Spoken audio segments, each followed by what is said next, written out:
Good morning and Merry Christmas from the Guiana Space Center in Kourou, French Guiana.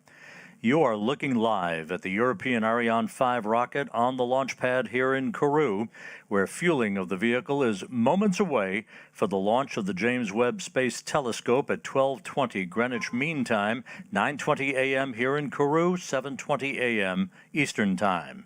Within the last hour, mission controllers here at the Jupiter Control Center, launch engineers at the nearby Launch Control Center, and Webb Telescope Observatory engineers at the Space Telescope Science Institute in Baltimore received a comprehensive weather briefing and were told conditions were go for the start of the loading of 175 tons of propellant into the core or first stage of the Ariane 5 rocket. 150 tons of liquid oxygen and 25 tons of liquid hydrogen will soon be flowing into the first stage tanks of the Ariane 5. This process will take about 2 hours to complete. About an hour from now, some 15 tons of propellant will be loaded into the second stage or upper stage of the Ariane 5, another 2-hour process, which should be complete around 1 hour and 22 minutes before launch. A series of weather briefings will be conducted over the next few hours to ensure that conditions remain favorable for launch. All this while Webb systems are being carefully monitored for the momentous launch of the largest, most powerful telescope ever sent away from our planet. So as the James Webb Space Telescope sits passively atop its Ariane 5 rocket, poised to begin its long-awaited mission, the fueling of the Ariane 5 soon to begin. Everything is in great shape, a green board here in the Mission Control Center.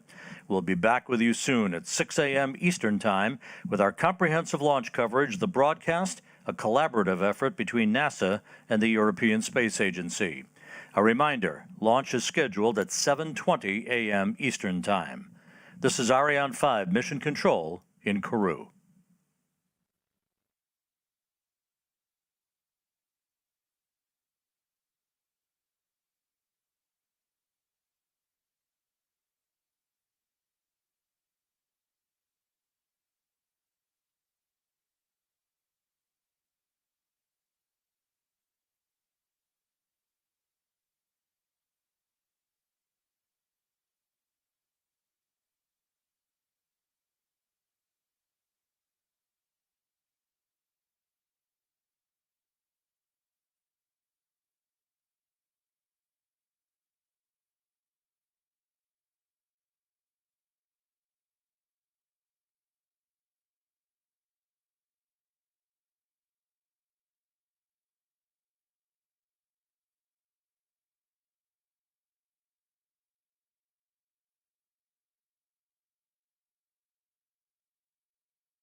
If you talk all the time, you'll never hear what anybody else has to say. And therefore, all you'll have to talk about is your own conversation. The same is true for people who think all the time. That means, when I use the word think, talking to yourself, subvocal conversation, the constant chit-chat of symbols and images and talk and words inside your skull. Now, if you do that all the time, you'll find that you've nothing to think about except thinking. And just as you have to stop talking to hear what others have to say, you have to stop thinking to find out what life is about. And the moment you stop thinking, you become into immediate contact with the unspeakable world.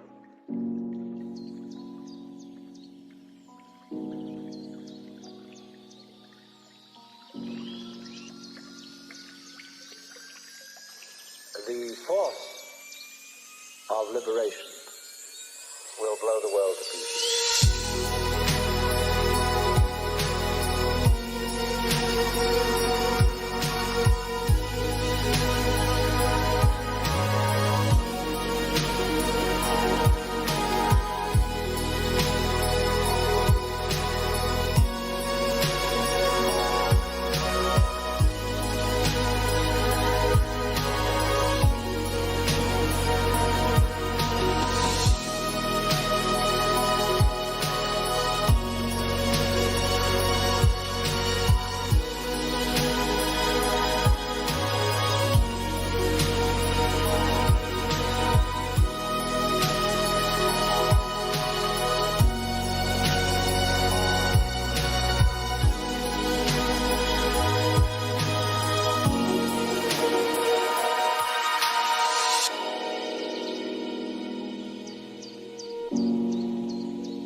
Let's suppose that you were able every night to dream any dream you wanted to dream.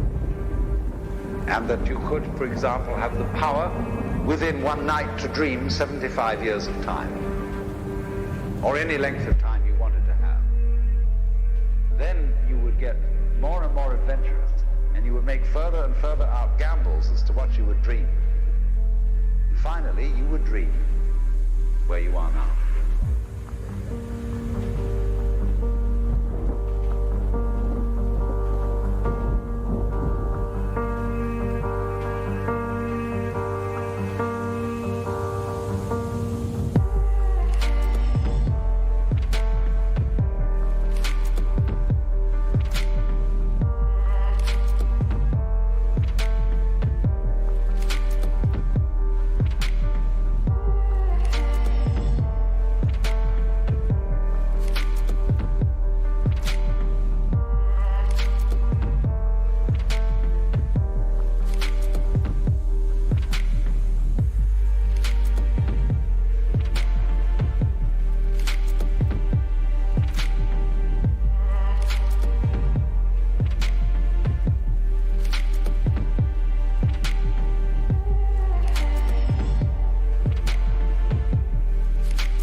Greetings everyone and welcome to the launch of the James Webb Space Telescope.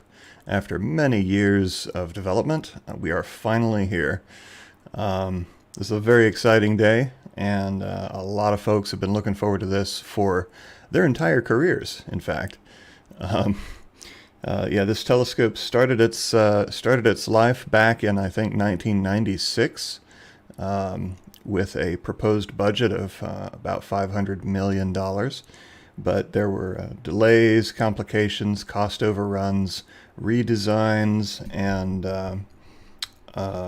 just a series of events that pushed the project out, and it became what it is today.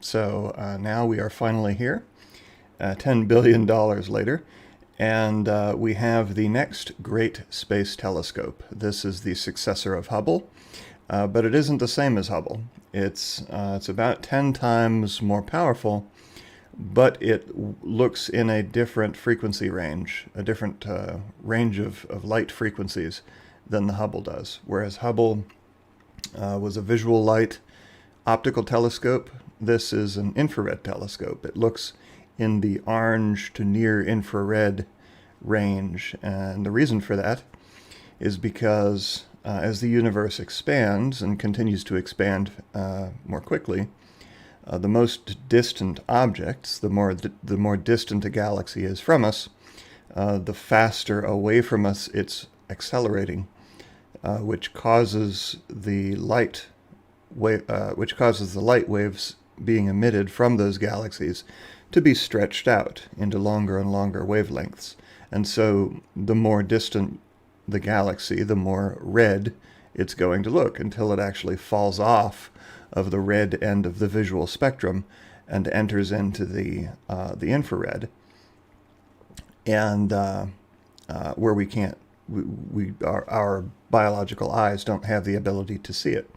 That's where the James Webb Space Telescope comes in, and there have been other infrared telescopes, but this is the latest and by far the biggest and the best.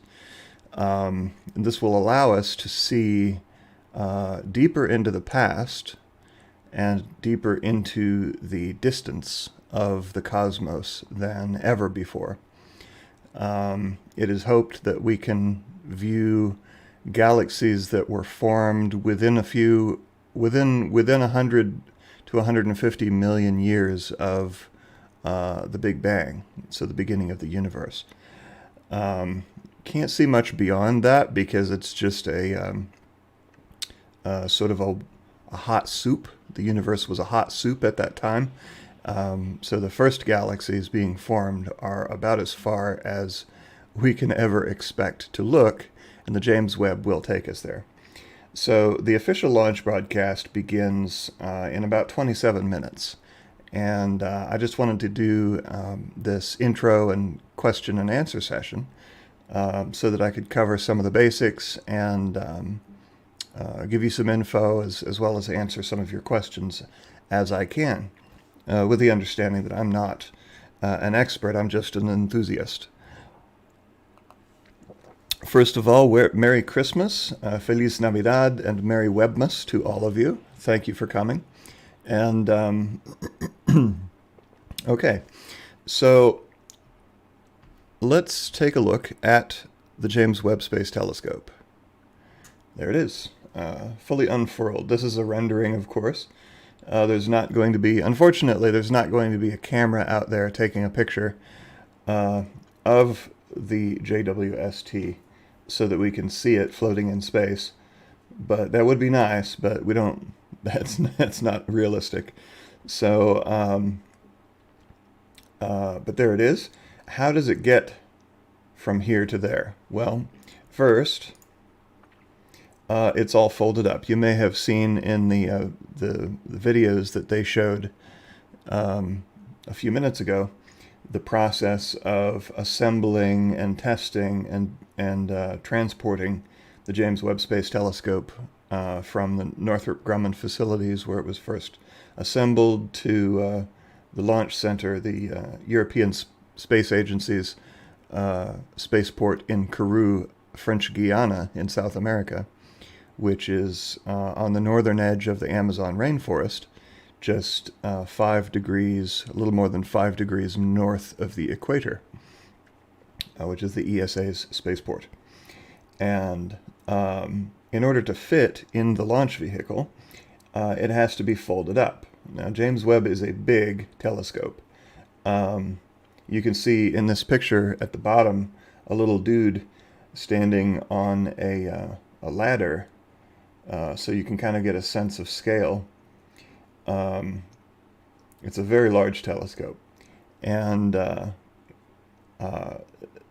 in order to fit it in on top of a rocket, they had to use the Ariane 5, which is the only rocket with a large enough payload fairing to accommodate this thing. The Ariane 5 rocket we see right here. And this is, in fact, the Ariane 5, which will be launching the Webb Space Telescope in a less than 2 hours now. And it's currently sitting on the pad and is, if not fully fueled, then mostly fueled. There in Kourou, French Guiana. Now, to get from here, where it's all folded up, to here, where it's fully unfurled, it has to go through the most complicated sequence of spacecraft deployment ever attempted. It has hundreds of release mechanisms and actuators, and it is an origami rocket because, again, unfurled, it's like these sunshades are the size of a tennis court. They're very large. And in fact, when it's stowed, I don't know if you can see it. Yeah, here. You can see that the side mirror segments are folded folded to the sides of the telescope, and so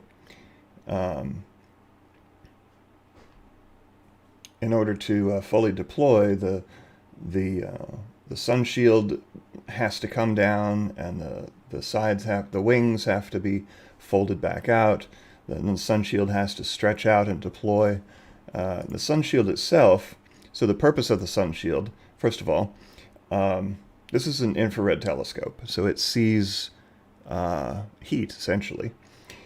And in order to do that with precision, it has to be very, very cold. It has to operate at as cold a temperature as possible. To that end, they positioned the telescope at the they're positioning the telescope at the Earth-Sun L2 Lagrange Point, which is a point on the opposite side of the Earth from the Sun, about 1.5 million kilometers away, or about 930,000 miles. And that's a gravitationally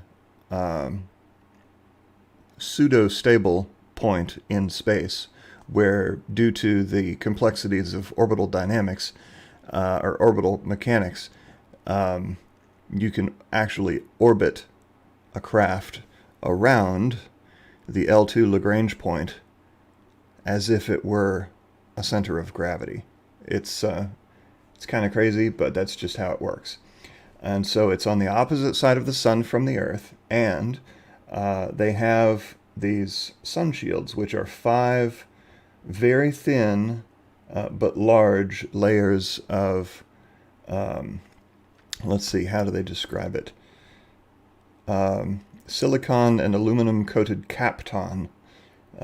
So it's just a fancy reflective material that there are 5 layers of them. And so the infrared radiation, which is being emitted by the sun, of which there is an abundance, gets basically deflected and or caught by these sunshade layers and protect the receiving instrument of the telescope from that infrared interference. So the process of unfolding this thing is going to take, it's going to take different steps of unfolding it along the journey from Earth to the destination, 1.5 million kilometers away. So we can see here the timeline. We've got fairing separation at 3.2 minutes. We've got separation from the launch vehicle at 30 minutes. Solar array deployment at 33 minutes. And can you see my, yeah, you can kind of see my little mouse pointer there. We've got the gimbaled antenna assembly deployment at 120 minutes. 2.7 days after launch, the sun shield forward will deploy. 3.1 days, the sun shield aft will deploy. That's the rear sun shield. And then at 5.5 days, so that's still less than a week after launch, the sun shield will be fully deployed. So first solar arrays, then antenna assembly, then they do the front sun shield, the back sun shield, and the side sun shields. At 6.3 days, we have the SMSS deployment. At 7.5 and 8.6 days, we have the PMBA wing deployments. Those are the antenna, the reflecting, the golden reflecting hexagon wings. Those are the wings that I showed you that were folded to the side. At 9.1 days after launch, the primary mirror segment assembly is deployed, which is the mast, the three-legged mast that sits above the reflective dish. And then at L plus 14 days, or 2 weeks after launch, is the secondary mirror assembly deployment. The final L2 halo orbit should be achieved about 30 days after launch. So that's 1 month from launch until it reaches its destination. Now, as far as how long it will take them to achieve first light, which is when they receive the first images, I'm guessing, I don't have those numbers, but I'm guessing it may be a matter of a few weeks, because they're going to take their time with this. They want to make sure that all the systems are functioning, all the systems are cold enough. They have numerous tests to run, before actually turning the thing on and collecting the first images. And it's important to bear in mind that while this is going a fair distance away, 1.5 million kilometers, it's not interplanetary distances. It's not going to Mars, which is like 30 million miles, whatever that translates to in kilometers, 50 million kilometers away. It's not going to Jupiter. It's staying close to Earth, and it's still within Earth's gravitational influence. It's simply perched about 4 times, a little less than 4 times as far away from the Earth as the Moon is, which is the opposite side of the Earth from where you may have heard of the Discover satellite, which was first proposed actually by Al Gore many years ago, Vice President Al Gore. But the Discover satellite, with its epic camera, has been imaging Earth with some interruptions from the Earth-Sun L2 Lagrange Point, which is on the opposite side of Earth, so between the Earth and the Sun, so that satellite can always get a fully illuminated daytime view of the Earth, whereas this telescope is going on the nighttime side of the Earth. So the Earth will always be night from the perspective of the James Webb Space Telescope. And here is a video showing the deployment sequence. Let me go ahead and bring up some music for you so you can, because I'm gonna it has music in the video, but I have to mute that so that I don't get copyright hits.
Oh, I'm talking, but you can't hear me.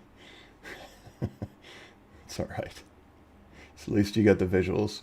You can see what they're doing here. So first they extend the front, the back, the sides, then they pull the sunshade taut, and then they separate it into the 5 layers. They deploy the main mast, the aft radiator, and then the mirror wings.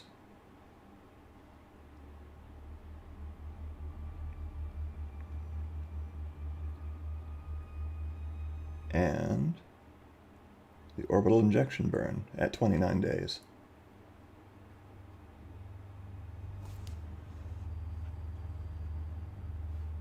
And there you go. All right, so Dutch Universe, yeah, I was muted. I wasn't saying anything terribly insightful, just basically what they were saying in the video, what they were showing in the video. All right, so let's see what kind of questions we have.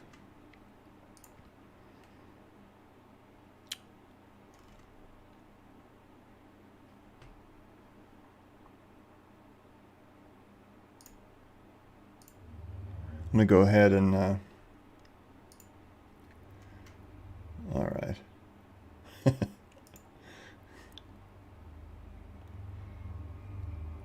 Dutch Universe, maybe we can use a telescope on Earth to take a picture of JWST. Maybe. I mean, it is the size of a tennis court, but it's going to be 1.5 million kilometers away. Now, its sunshade is very reflective, and it will be pointed toward us, and it will be nighttime for us.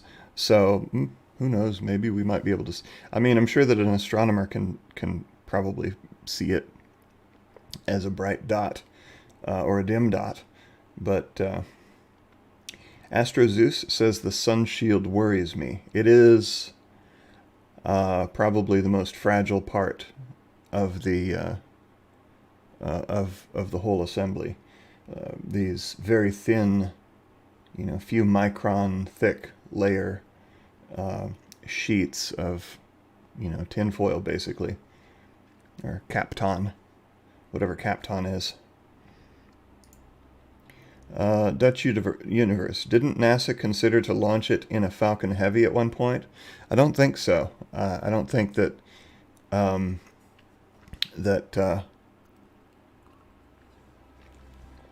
there was ever a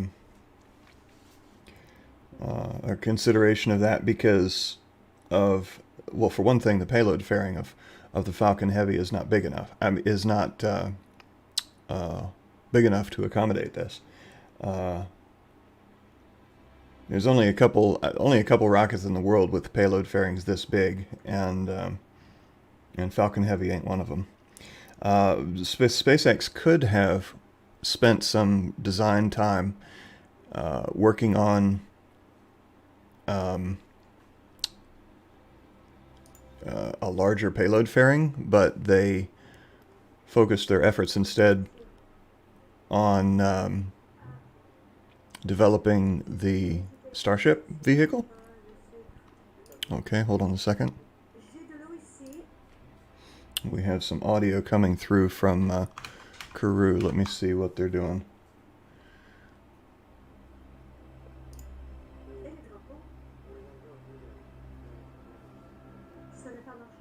Okay, it's just some conversation in French, which I do not understand.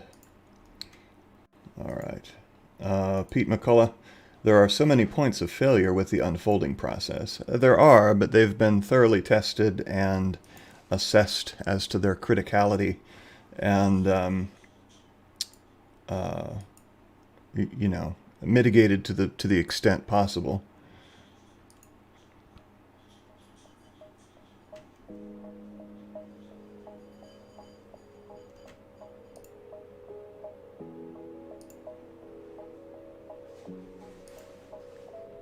Okay.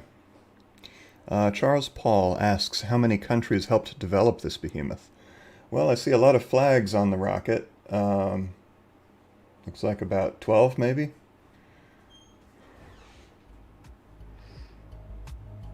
Oh, we've got Russian spammers. All right. Dutch Universe, thanks for the coverage, homie. Merry Christmas to you and yours, thank you, and to you too, to all of you. Merry Christmas and Merry Webbmas. Oh yes, the launch window. Rubberson644 asks, can the launch window be pushed back at all, or is it just one shot per day? So they do have a 32-minute launch window today. The launch window extends from 7:20 to 7:52 Eastern Standard Time. That's 12:20 to 12:52 Universal Coordinated Time, or UTC. And whatever that is in your local time zone. So there's a 32-minute launch window. Dutch Universe. Scott Manley alluded that we may find distant planets in our solar system. Planet X? Or Planet 9, I guess, since we only have 8 now. That is possible. That a distant, cold world out in the Kuiper Belt could say hello to this telescope, but I don't know. I guess we'll have to wait and see. R. Naknud asks, what is the life expectancy of the telescope? So the planned lifetime is 10 years, which is kind of funny because it took a lot more than 10 years to develop. But like Hubble, I think we can expect this to last for many more than the planned lifetime. I mean, look how long Opportunity rover, lasted on Mars. It was designed for, 3 months, and it lasted, 10 years or more. So I think that we can expect this thing to be operating maybe for 30 or 40 years, if nothing goes awry with. I'm not familiar with the mechanisms this particular telescope uses to orient itself. I mean, on the Hubble they've had, and on Kepler they had issues with, the flywheels that are used to orient the thing. But I'm not sure what mechanisms this telescope uses. Hopefully they're either more robust or use a different technology that aren't prone to some of the same failures that we've seen in the past.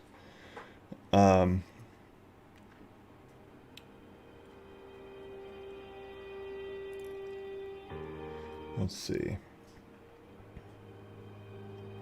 Dutch Universe says 344 individual points of failure on JWST, 30 years of development and $10 billion spent.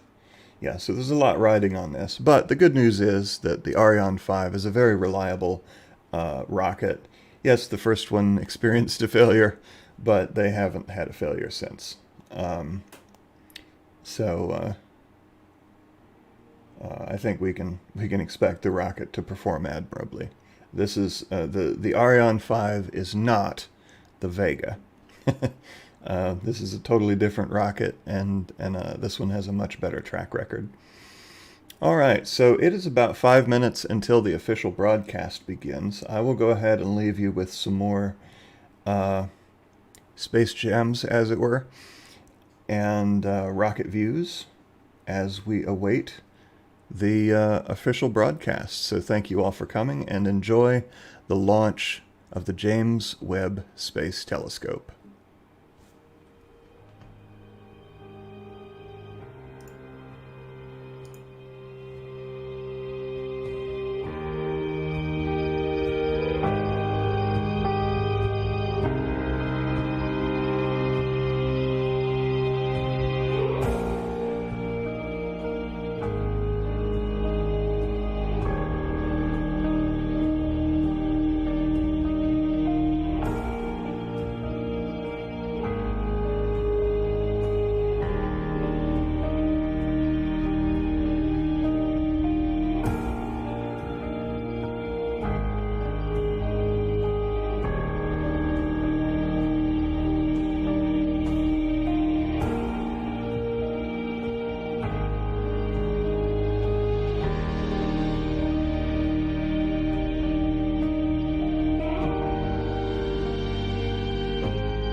You're looking at live footage of an Ariane 5 rocket in Kourou, French Guiana.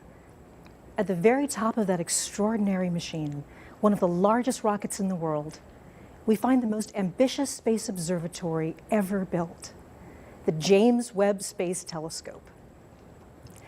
And today is launch day. From all of the people all around the world working on today's launch, good morning, bonjour, buenos dias. This is live coverage of the historic launch of the James Webb Space Telescope. I'm Michelle Thaler, speaking to you from NASA's Goddard Space Flight Center in Greenbelt, Maryland. And I am very excited to be with you today.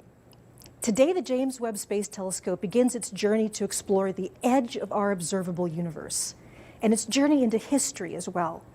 This launch has been years in the making, and the world has turned out to watch.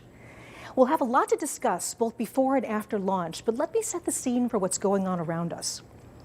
While I'll be anchoring coverage from here at NASA Goddard, the big stuff happens today here at the Centre Spatial Guyanais, the Guiana Space Center in French Guiana. This is the main launch site for the European Space Agency, a close partner in this once-in-a-generation mission, and the home of all Ariane launches. Katie Haswell is there at the launch facility and joins me now live via satellite. Okay, how are things in Kourou, Katie?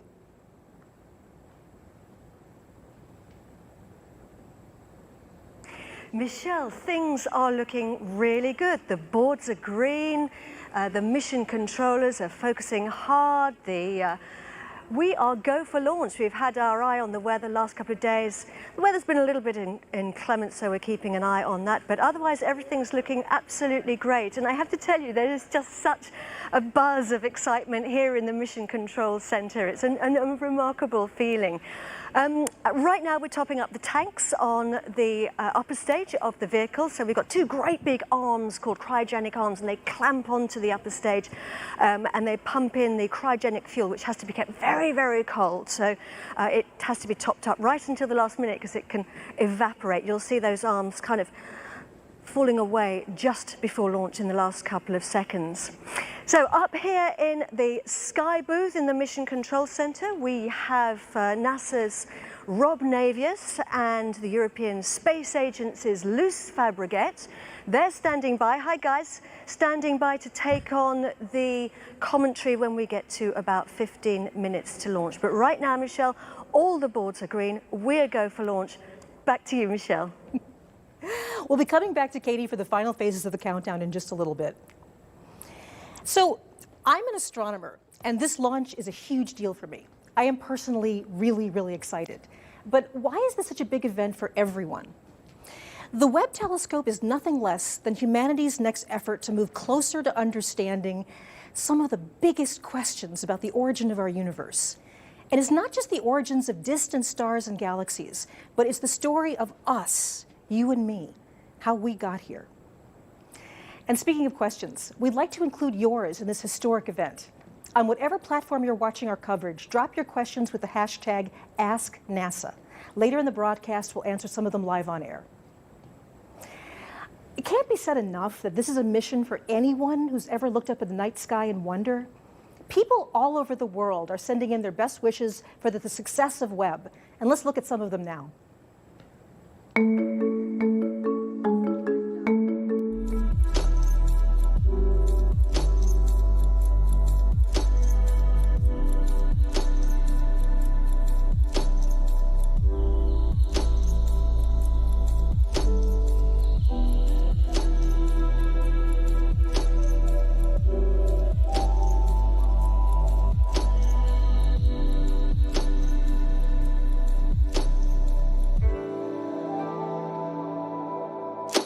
2 days ago, the rocket rolled out to its launch pad in Kourou. Of course, there's already been a lot of activity at the launch site. Primary fueling procedures were completed early this morning, preparing the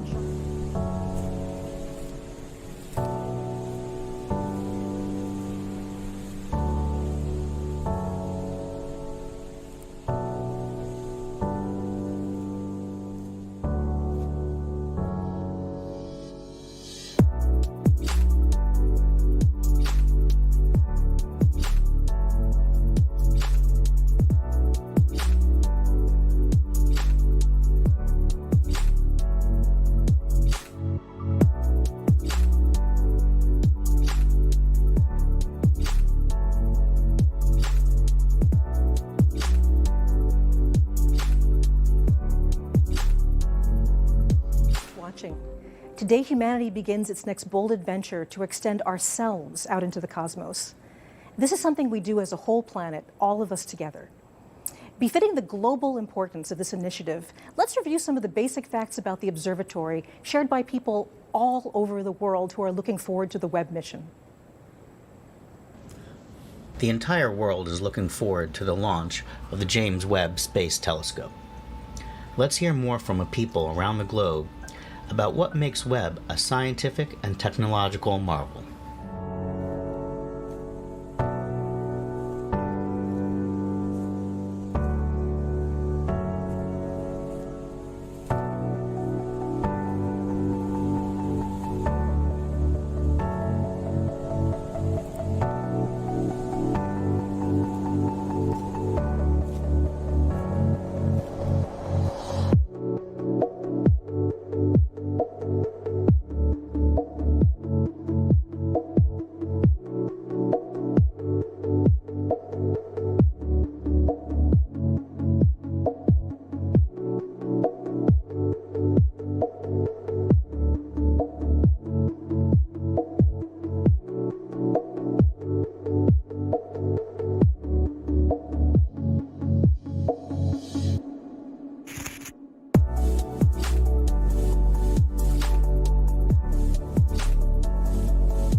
Thousands of people all over the world have worked for years to get us to today's launch. The core partners, NASA, the European Space Agency, and the Canadian Space Agency are the principal players. But a vast core of engineers, scientists, private companies, and more have had a hand in building this one-of-a-kind scientific platform. Without a doubt, this is the most complex spacecraft ever built, with revolutionary technologies, daring mission goals, and a whole lot of personal passion and commitment. We'll hear from our partners later in the broadcast, but first, let's hear from someone representing the science community with a rare perspective about space exploration. Hello, I'm ESA astronaut Matthias Maurer, currently living.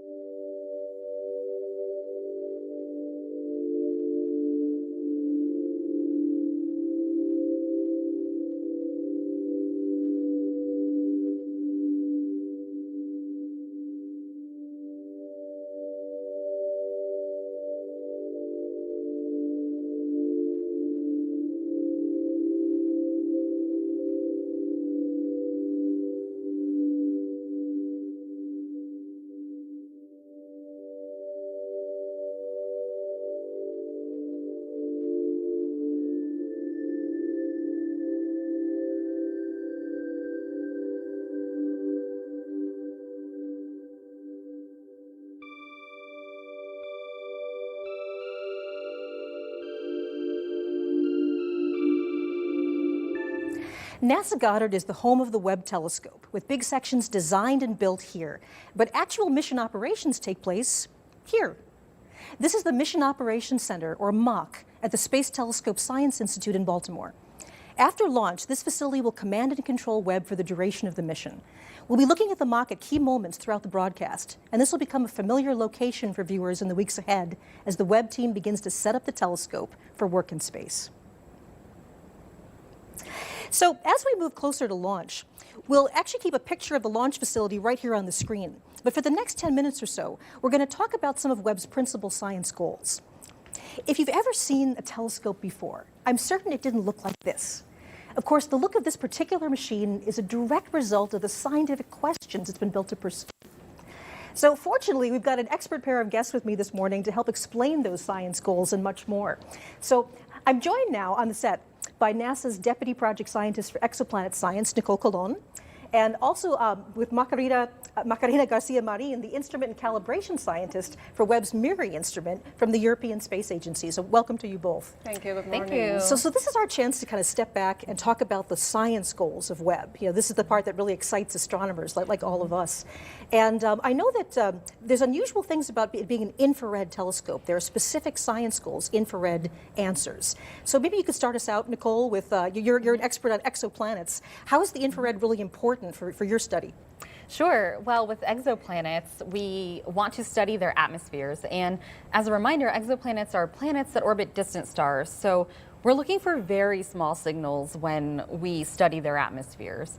And Webb is this giant telescope that we're able to use to collect these small signals and look for infrared signatures, chemical signatures of water and methane and carbon dioxide, those types of molecules in their atmospheres.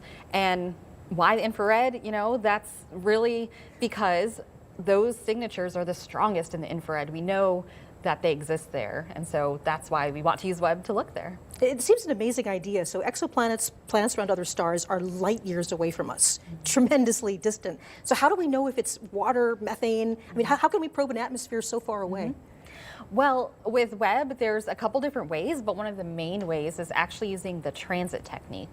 And this is an indirect method where we actually detect the decrease in starlight that happens as a planet goes in front of its star. But then imagine the planet has an atmosphere. Well, there's an additional decrease in the starlight because the atmosphere blocks some light from our point of view. And why it blocks the light is because there's usually a molecule or something in there, like water and methane, like I mentioned, that is acting as an absorber and blocking the light from our telescope, in this case, Webb. So going from, you know, the relatively nearby stars and planets, Macarena, you're an expert on very distant things, distant galaxies. So how does infrared contribute to your field of study?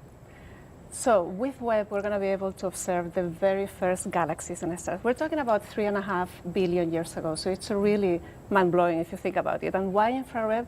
Well, those galaxies emitted their visible light many, many millions of years ago, and that light travels towards us in time, and at the same time, the universe expands. So in that process of travel and expansion, the light shifted from the visible to the infrared, and so Webb will be able to actually observe those very original primeval galaxies. And not only those, but it will also allow us to observe everything in between, so we can understand the evolution of our galaxies from the first ones to the ones we see today. This is something kind of amazing. So our eyes interpret different energies of light as different colors. Exactly. And infrared light is a color that our eyes are not sensitive to. But like you said, it's actually just the space of the universe stretching out the light and changing it from visible light into infrared. Into infrared, exactly. So how are these first galaxies different from galaxies today? Well, when you look at the images we have of the oldest galaxies we've seen, they look like fluffier and clumpier. We know they have a lot of star formation, so that they are actually, that's a really good signature to measure them. And they are like little seeds that afterwards they merged and got together and evolved until the ones we see today, which are like spirals and elliptical galaxies. So from, you know, the near universe to the far, one of the things that infrared is very good is seeing through dust. That's another huge advantage. Maybe Nicole, could you sort of take us through that story? Sure. You know, with dust, there's a lot of dust in the universe, but how stars and planets form in the first place, they are forming in these very dense clouds of gas and dust that come together, and it's very difficult to see through them with normal visible light. And so the infrared is actually able to see through that, almost like an X-ray, you know, sees your bones, sees through our skin. You can use the telescope like Webb to see through the dust and see the inner stars forming, or see some newly formed planets that are also very warm from having just formed. And there's even a possibility of seeing some of the very first stars, or at least some evidence of the first stars that might have existed. But could you tell us a little bit about that, Macarena? Yeah, so the very first stars, they form right around the time of the very first galaxies, even before that. And so we'll be able to measure them, maybe not the very first one, but the first population of stars, which is really interesting because they were formed out of a very pristine material. And then from there, they evolved into more evolved stars that created all the elements we know today, things like gold, platinum, carbon, everything. Us were formed out of those original stars. So it's a really amazing adventure to observe all these objects and understand them better. You know, there's so many wonders in the universe, and one of the things that I would never have believed was real unless I'd seen it, the data with my own eyes, is the TRAPPIST-1 system. And that this is actually going to be one of the targets for Webb, is that right? Tell us a little bit about TRAPPIST. Sure. TRAPPIST-1 is, like you said, it's going to be a target. There's 7 planets in the system, and they're all small, around the size of Earth, actually. So it's also a very compact system. So it's not just that there's a lot of planets and that Webb's going to observe every single one of them, but it's the compact nature that's just really fascinating, because the entire orbit of the planetary systems, like all 7 planets, they fit inside our orbit of Mercury around the sun, and Mercury is our closest planet to the sun. So imagine 7 planets in there, and you know, there's a lot going on, but it's very exciting because we'll get to learn and do comparative science and see, are all these planets, do they have the same chemical signatures in their atmosphere? You know, do they all have same amount of water or carbon dioxide, things like that. Well, thank you so much. We're going to be back to talk to you more, but thank you for joining me. Thank you. Thank you. Okay. So we'll be back in some more minutes to talk with them. And remember that we're taking your questions, so use the hashtag AskNASA. Webb looks like nothing that's come before because it's pursuing scientific goals like none that have come before. It's taken years to prepare it for flight, and as you might imagine, plans of this scope and scale inevitably run into unexpected challenges. Along the way, just like any of us, it encountered things like snowstorms in the east, wildfires in California, hurricanes that deluged Houston, Texas, and of course, the global COVID-19 pandemic, which added its own profound challenges to the whole team. This story really warrants a recap, so check this out. The Webb Space...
While the Webb telescope is a technological marvel, everything here began with questions.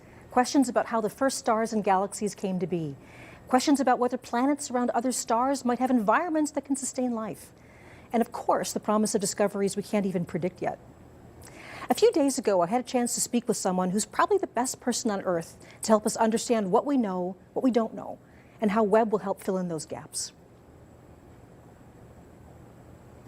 Dr. John Mather is a Nobel Prize winner who measured the Big Bang with an observatory built here at NASA Goddard. John is Webb's senior project scientist, and we're so pleased to have you here today, John. Good to be here with you, Michelle.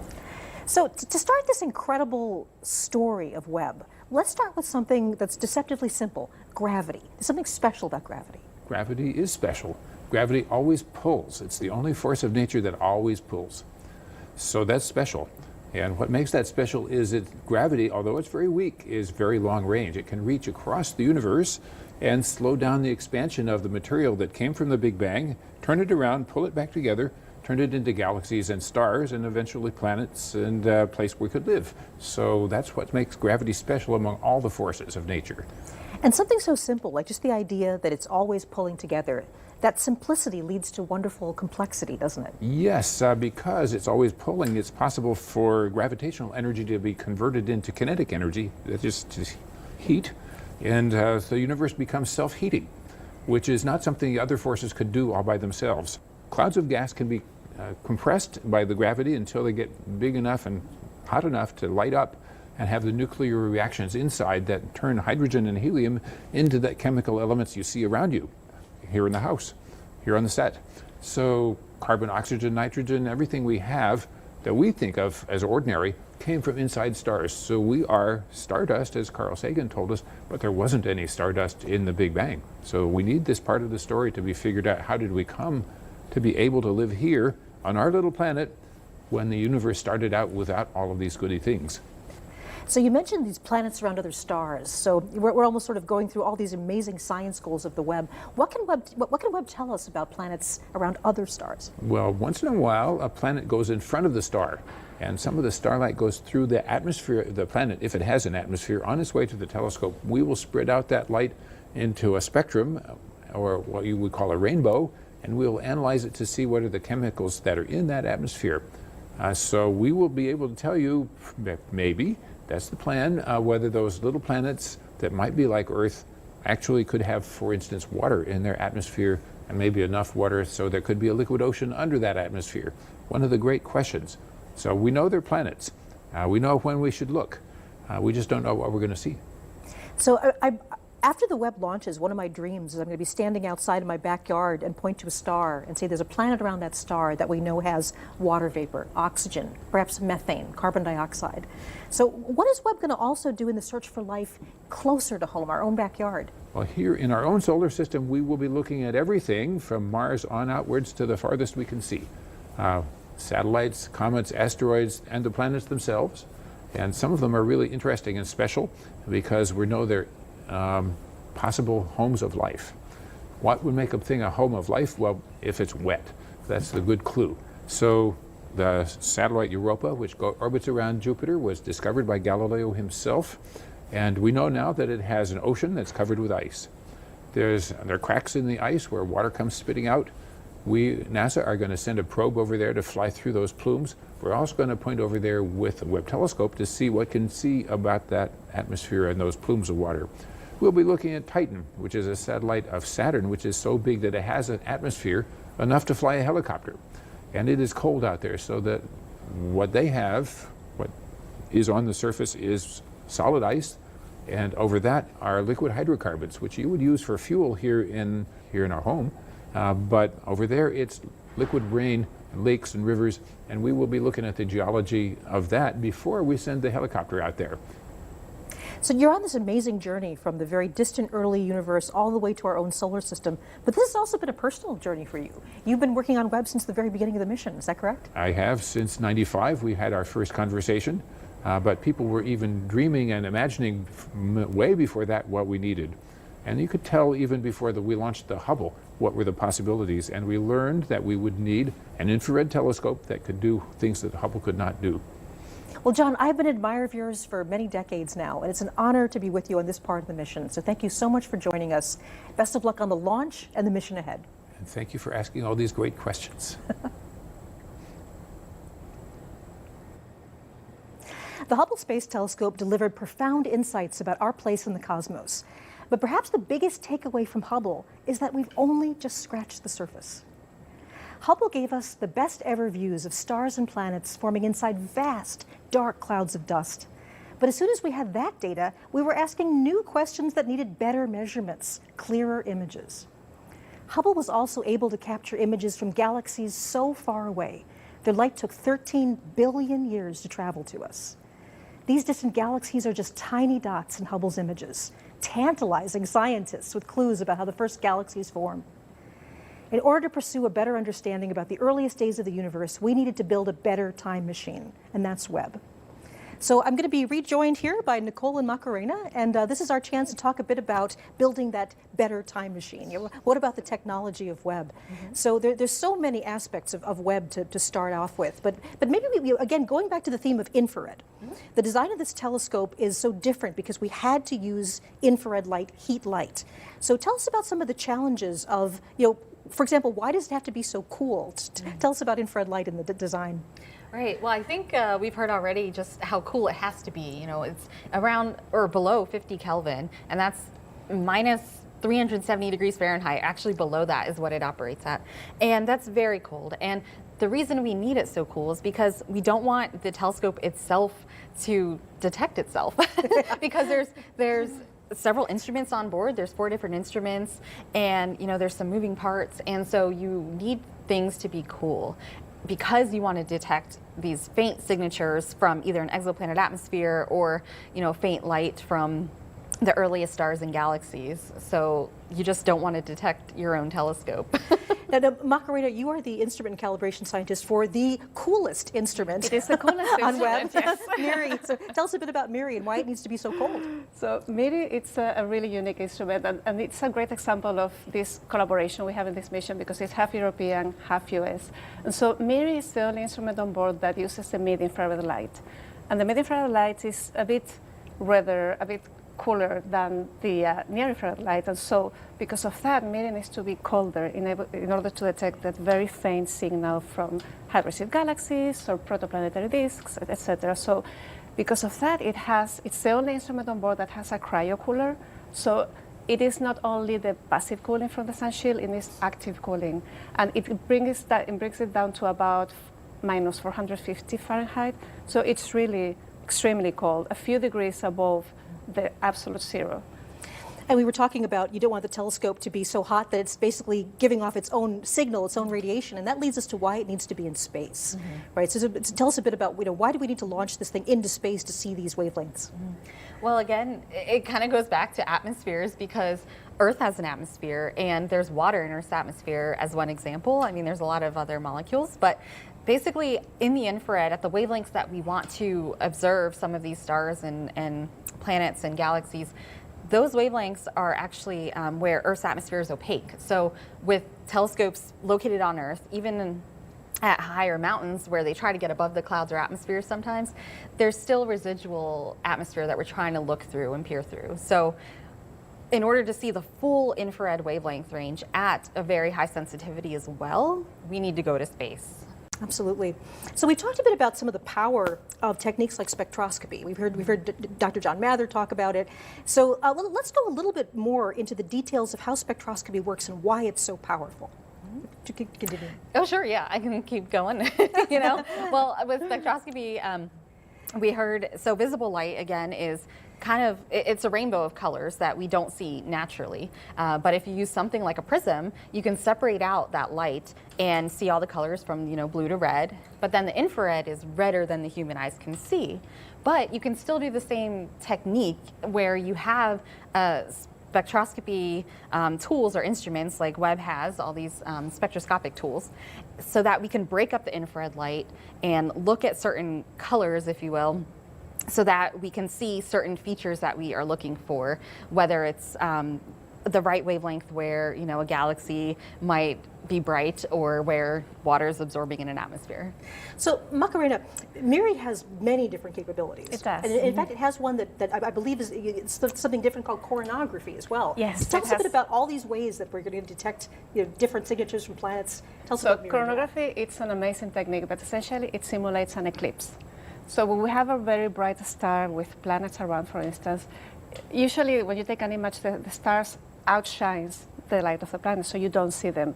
But with MIRI and with other instruments, NIRCam as well, you can actually block the light of the star and dim it, and then you see the planets around. And it's really a technique that's going to be very much used and to do, like in this image, direct imaging of planet. Well, thank you so much. We'll be back to talk to you more with some social media questions. Thank you very much. Thank you. NASA and its partners began developing the Webb telescope years ago, growing from an initial inspiration to a design, then schematics, and finally reality. What started as a big dream for studying the origins of the universe required best-in-class engineering expertise to transform into something real. Let's take a short look at the very long story about the earliest days of the James Webb Space Telescope.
Telescope is an incredibly ambitious mission. Big ambitions come with big challenges, and that's certainly been the story of Webb. From the beginning, the design of this observatory has been a balance between the boldest questions scientists have dared to ask and the cutting-edge technology that our best engineers could offer. The design for Webb evolved from earlier ideas of what a telescope could be, another example of the delicate balance between desire versus capability. To get a better understanding not only of the mission's goals, but also the mechanical guts of the observatory itself, I recently got a chance to speak with a pair of engineers who know the anatomy of the Webb telescope better than just about anyone.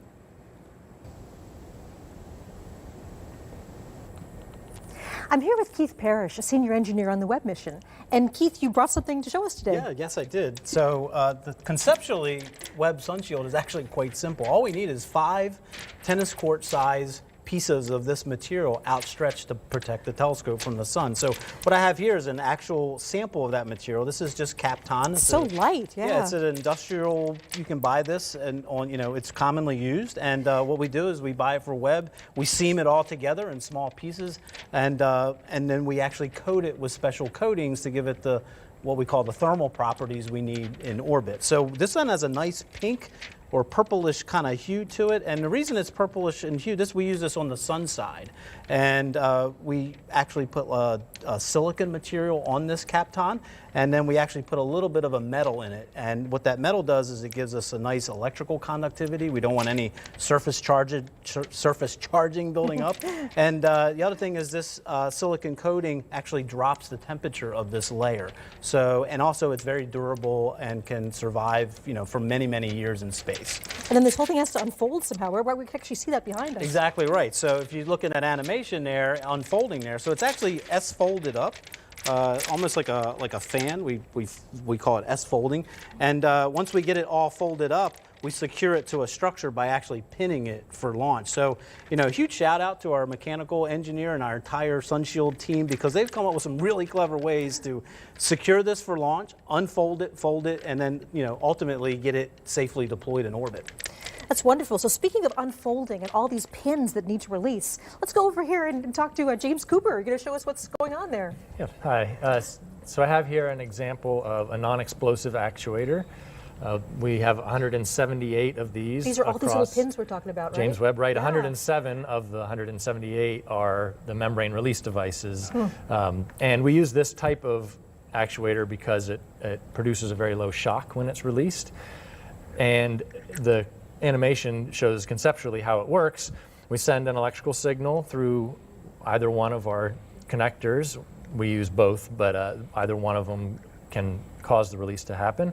It melts a small wire inside, and then we have a spring that unwinds and allows 2 halves of a split nut to separate, and then our pin can get extracted. And so in the case of the MRDs, it's a spring-loaded pin that pulls to release the folded membranes. In other places, we would be bolting 2 pieces of structure together and then releasing them so we can deploy them. And the Sunshield itself has 107 of these? 107 MRDs that all have to work. Every single one has to work. Every single one has to work. And 178 of this type of device in various configurations around the entire observatory. Right. Well, if we go over here, we've got something sort of lovely waiting for us, a big gold hexagon. So tell us what we're looking at, a sort of a model here of the mirror segment, right? Right. Yeah. Full-scale, single segment, one of the 18 mirror segments on James Webb. The real ones would be machined out of a single piece of beryllium to the exact curvature we need. And then once we're deployed on orbit, each segment can be individually focused to make it act as a single perfect mirror. Now that coating, tell us about this gold coating here. Yeah, so this is coated with a very thin layer of gold. It's only a few hundred atoms thick of gold, and that gold is really good because it gives us a reflective property in the infrared, and that's really what Webb is an infrared telescope, and we need that Sunshield exists to cool this entire telescope. So this mirror actually runs about -400 degrees Fahrenheit on orbit. If it were warmer than that, the infrared energy coming off of this, that heat energy would swamp our detector system and our instruments. So that entire Sunshield exists to cool all 18 of these down. And again, this gold coating is what helps with all that reflectivity to make it perform even better. Well, that's wonderful. So now you put it all together, and we have a smaller mock-up here, the sun shield, the mirror. Tell us what we're looking at here. Much smaller. So yeah, this is our entire observatory fully deployed on orbit. And you can see the sun shield here is a large feature. You can see all 5 layers that I talked about earlier. And it's the separation of those 5 layers which lets heat energy escape out to space before it eventually gets to this cold layer. Again, that entire telescope is running minus 400 degrees Fahrenheit, and the way we get it that cold is this side is shaded. The telescope is looking to the deep universe, which is near absolute zero. And then again, this layer here, we've got about a 500 degree temperature drop, so this telescope is also looking at this layer here, which is nice and cold. So that's what lets us, harness thermal physics to cool this down to those really, really cold temperatures. Again, you can see our booms, which are fully deployed and stretching this out, and then ultimately all folds up and gets stowed into this structure for launch. Right, so the membrane release devices would be along the back side of these structures on the forward and the aft side. And we release them in rows so that we can sequentially start to unfold the membrane once those pins are pulled out of the way. Well, that's wonderful. Thank you so much for joining us, and best of luck on the launch. I'm very excited. Yeah, thank you.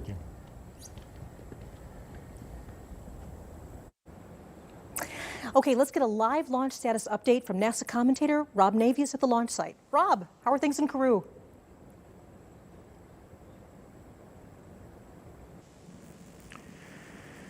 Well, thank you, Michelle, and Merry Christmas from the Jupiter Control Center here in Kourou, French Guiana. You are looking live at an Ariane 5 rocket on its launch pad, ready to send the James Webb Space Telescope on the initial phase of its journey.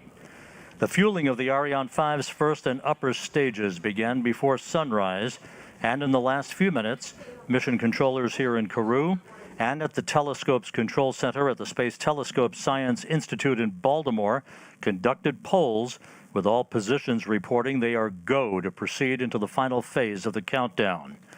Launch controllers have been monitoring weather conditions throughout the night, keeping tabs on clouds and wind speeds, both at ground level and in the flight path of the Ariane 5, ensuring that all of the precise commit criteria are acceptable for launch.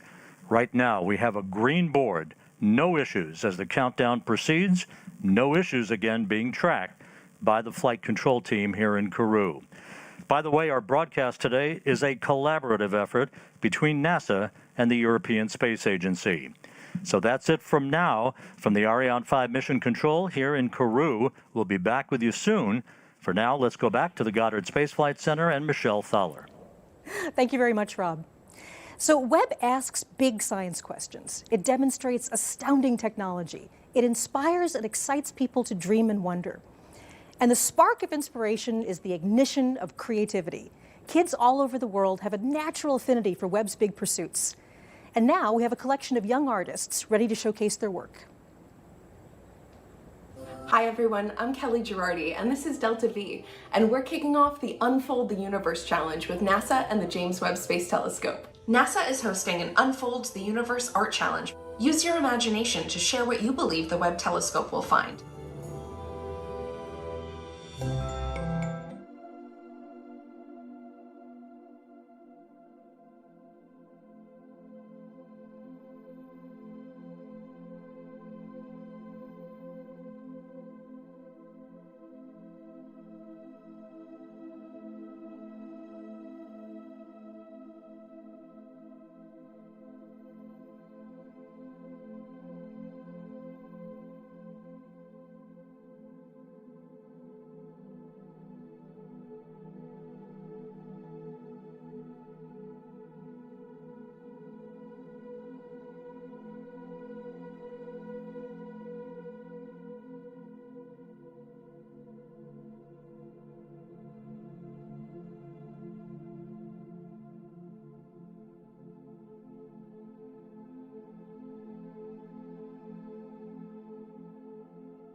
some responses. There's been a couple questions about how long will it take for images to come out, and there's a lot of things that need to happen before the images are coming. So Macarena, why don't you take us through some of that? Yes, so for the first scientific beautiful images to share with the public, that'll take 6 months. And the reason is because it is, so we launched today, it takes a month to take to the orbit place, to the Lagrange 2 point, and then we have a whole period of cooling down the instruments, aligning the mirrors, and making sure that all the instruments are ready to do science. So the whole process takes 6 months, half a year. And also all of those 18 segments of mirrors, something needs to happen to get them all working together too, right? Exactly, because initially you launch with 18 segments and they work separately. So you will take, if you observe one star, you will get 18 little points. So there has to be a process where you take images with NIRCam, which is one of the cameras on board, start moving the mirrors slightly to make them work as a single one, and then by the end of this iterative process, you go from 18 points to a very sharp, pristine single point source. So all mirrors act as a single one. So let's see, we have a question from LV coming in on Twitter. Will Webb be able to enhance detection of comets, asteroids, or meteors that enter our solar system? So that seems we've got a planetary person here. Sure. Yeah, well, Webb does have a special observing mode where it's able to track these rapidly moving objects, because compared to these distant stars and galaxies, asteroids and comets, they move pretty quickly. And so Webb will be able to do this so that we can study material that's outgassing from them and learn more about what they're made of. So let's see, there's just so many good questions, so we only have time for a few more. So one is from Kristen Rodriguez on Facebook. How long will it take James Webb to reach Lagrange Point 2? And you might also just explain what is Lagrange Point 2? So it takes a month. I think it's actually 29 days to get there. And the Lagrange 2 point is this very interesting stable point. So the gravitational pull between the sun and the Earth create this point where it is stable, and you can, as we can see there, Webb can orbit around the L2 point in a very stable orbit, only needs a little bit of corrections once in a while, and it can always have the sun shield protecting the telescope from the radiation of the sun. In a full year, you can observe any object in the sky, and it's a continuous observation. Well, thank you very much. We'll hopefully come back to a few more questions later. Thank you. So this is a big mission with a cast of thousands to bring it to life all over the world. As we get closer to launch, let's take a brief look at the main locations where Webb took shape on its journey to space. Inside the NASA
We're going to have some exciting things to tell you about what happens next, from its extraordinary engineering to the thrilling scientific adventure it's about to enable us to undertake.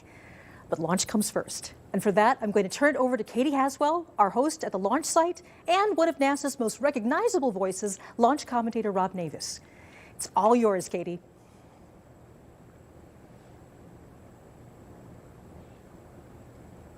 Thanks very much indeed, Michelle. Well, it's all looking very good here at the spaceport for a Christmas Day launch. Operations running smoothly, the countdown ticking over nicely.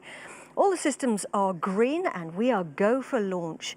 You can see there We're looking at launch pad number 3, the James Webb Space Telescope, inside the very top of the rocket in first class with its seatbelt on, waiting patiently for liftoff. That's scheduled in about 32 minutes' time.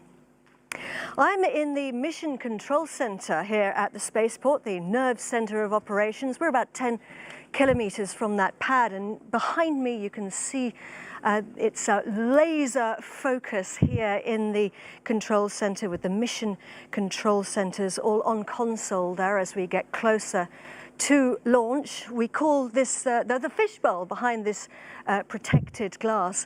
And up in their skybox here in Mission Control are NASA's Rob Navius and the European Space Agency's Luce Fabregat, and they're standing by to take over the commentary about 15 minutes as we get closer to launch. First of all, though, let's check in on the countdown and let's see how things are progressing with Stefan Israel. Stefan is the CEO of Arianespace. Arianespace is the company responsible for getting our telescope into space today. Stefan, thanks for joining us. No pressure.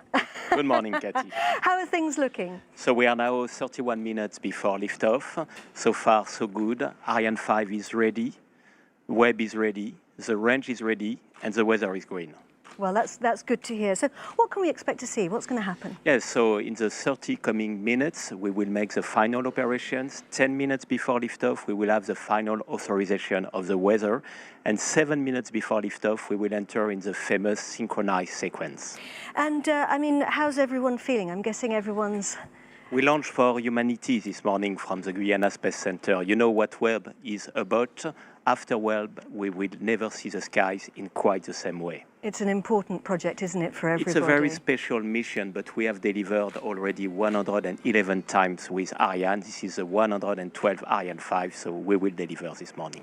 And everybody there in the control center, cool, calm, and collected. Stefan, thank you very much for having taken time to step out of the fishbowl for us. So you can head back now into the fishbowl and take up your position. Stefan Israel, thank you very much indeed. Stefan, of course, heads up what we call the flight desk, which is the authority that takes all the final decisions in the event of unplanned situations. Now, we are in French Guiana. We're on the northeastern coast of South America. We're in Amazonia. It's hot. It can get a little bit sweaty sometimes, and there are lots and lots of mosquitoes. But somebody who knows it very, very well is Raphael Chevrier. Raphael is a rocket scientist, or a rocket expert at least, from Arianespace. Thanks for joining us, Raphael. Tell us a little bit more about French Guiana. Well, French Guiana is a French territory that borders Brazil. It's located in the Amazon rainforest. 97% of the land is covered in trees, so that's why it's so green and beautiful. And you can totally imagine that the wildlife there is absolutely incredible. This is actually one of the best preserved habitats in the world. And of course, it is in the jungle, and yet it is actually the European spaceport. So what makes this location in South America so important and so relevant? Well, there are several reasons for this. First, we are on the coast. It means that we can launch over the sea from north to east without having to fly over inhabited area. So this is very convenient to reach any kind of orbit. There is no hurricane here, big tropical storm, there is no earthquake, but more importantly, we are very close to the equator, so that we can benefit from what we call the slingshot effect given by the rotation of the Earth. So let me take this globe. Basically, here on the equator, we are all traveling at roughly 1,000 miles per hour. That's very convenient. Of course, we don't feel it. If we were on the poles, that speed would be very, very close to zero. It means that when Webb is right now on the launch pad, inside the fairing of the Ariane 5, it's already traveling in the right direction, and we can use this extra boost to get us into space. That's also very convenient for Webb, because doing so, it can save its fuel and increase its operational life in orbit at 1.5 million kilometers from here. And that really is important, 1 million miles, isn't it? And so there's a real proper slingshot effect. Yeah. And the facilities here are ultra high-tech, and that's exactly what Webb needs, isn't it? Yeah, that's very convenient for Webb. It's also located in a nature reserve. So this is the perfect meeting between nature and technology, and people come from all over the world to work here. But one thing that's been very important for Webb is cleanliness, because you know that one speck of dust could alter the vision of the observatory in space. That's why we have been extremely careful in keeping a pristine environment in all our facilities, from Webb's arrival in French Guiana to sealing it inside the rocket. So let's talk a little bit now about the Webb Space Telescope. I really don't think you need me to tell you that it is the product of a feat of human ingenuity. And you don't get to make a telescope as complex as the James Webb Telescope and as remarkable without tremendous amount of collaboration. And the James Webb Space Telescope is indeed the product of a partnership between 3 space agencies who came together to create it, NASA, the European Space Agency, and also the Canadian Space Agency. So here to talk about that now is Greg Robinson from NASA. Greg, thank you very much for coming to the floor, out of the fishbowl as well for us. And we're talking serious teamwork here, aren't we? Yes, Katie. We've benefited from an amazing partnership with the Canadian Space Agency and the European Space Agency. Over the life of the development, we've had more than 10,000 people actually touch Webb, 29 states in the U.S. and 14 countries across the globe, and not to mention the amazing industrial base across the globe that have benefited here. In order to do bold missions like this, it takes lots of resources and lots of expertise, so we maximize everyone's expertise. And how did this bold mission get onto an Ariane 5 European launcher? So as part of the partnership, the Canadian Space Agency contributed science instruments, and they're incredibly important for this mission. And so did ESA, science instruments, and the amazing Ariane 5 that we will see take us on this journey and put us in the right direction to get to Lagrange Point 2. And we're looking forward to that. It's a tremendous atmosphere here, isn't it, in the Mission Control Center? There's a real buzz here today. I wonder how you must be feeling, Greg. I mean, it's got to be a very, very emotional time knowing that your telescope is sitting there on top of the rocket, getting closer to launch. It's certainly amazing. Often talk about the butterflies, and people keep asking me, have they started? Have they started? And yes, they're starting. And when we get to about 20 minutes out, they will start flying a lot. So well, the excitement is just amazing. The excitement is building, and of course everyone very cool, calm and collected. Thank you, Greg Robinson. You can take your position back in the fishbowl now, because I know you've got a lot of work to do in there. Greg Robinson, thank you very much indeed for joining us. So the Ariane 5 launch vehicle is the heaviest lifter in the Ariane 5 Ariane family of launchers. And Raphael, she has got an incredible track record, hasn't she, of success? Yeah, this is a very reliable and successful rocket. Webb is going to be the 112th Ariane 5 to be launched. And the very first Ariane, the Ariane 1, took off exactly 42 years ago. Yesterday, this was on Christmas Eve, 1979. Good symbol. Yeah, and hopefully we're going to get a good Christmas present today as well. And I mean, the rocket is also, you don't get to build a rocket like this without collaboration either, do you? Of course, just like Webb, actually. In fact, 12 different countries have been participating in the development of the Ariane 5, with Ariane Group now being the industrial prime.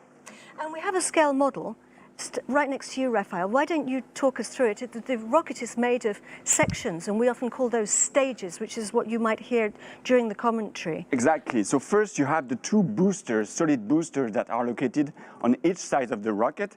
They will provide the main thrust in order to literally push the rocket against the gravity of the Earth.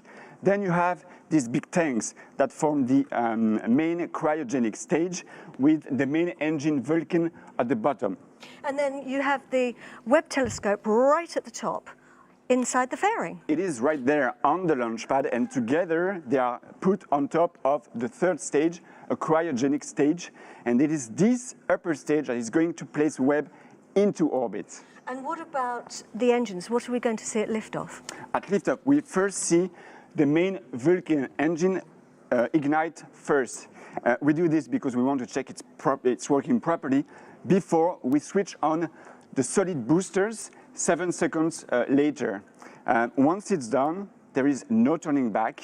The rocket is going to lift off. And so, yeah, that's very, don't be surprised. Don't be surprised if you don't see the rocket lifting off for 7 seconds. That's time for the rocket to actually warm up before soaring into the sky. So once we light the touch paper, you can count to 7 before it actually lifts off. Now, one of the advantages of the Ariane 5 vehicle is that it can be modified, and that's exactly what we've done for today's launch. We've had to make some changes for it to be able to host the Webb satellite. And joining me to talk about that is somebody who, the right person for the job indeed, because he was in charge of those changes, Daniel Deschambre from the European Space Agency. Thanks for joining us, Daniel. What did you have to do? First, we need to recall that Webb will be the largest payload to be ever accommodated on R5. It fully occupies the volume of the fairing, with gaps as small as 10 centimeters for a diameter of 5 meters. It is the reason why we had to develop a specific integration procedure to ensure that there is no contact with them. After separation, during separation, the venting system of the launcher has been improved in order to balance as much as possible the inside and the outside pressure of the fairing. And this is due to the fear of a depressurization shock, which could damage the delicate layers of Webb summer sun shield. After separation, due to the fact that some equipment of Webb are very sensitive to sun exposure, the roll control of the launcher will be tuned in order to make sure that Webb is always oriented only one face to the sun. And in addition, to avoid any hotspot, the launcher will create some oscillating movements, like a barbecue mode, to avoid any overheating. And after Webb separation, there will be a specific end-of-life maneuver to be applied on the upper stage in order to put it on a liberation orbit around the sun in order to avoid collision in the long term. Thank you very much indeed, Daniel. So we'll hopefully see the upper stage rocking in space. Not quite all the way around like the familiar barbecue, but a slightly different movement. Listen, gentlemen, thank you very much indeed for being with us today.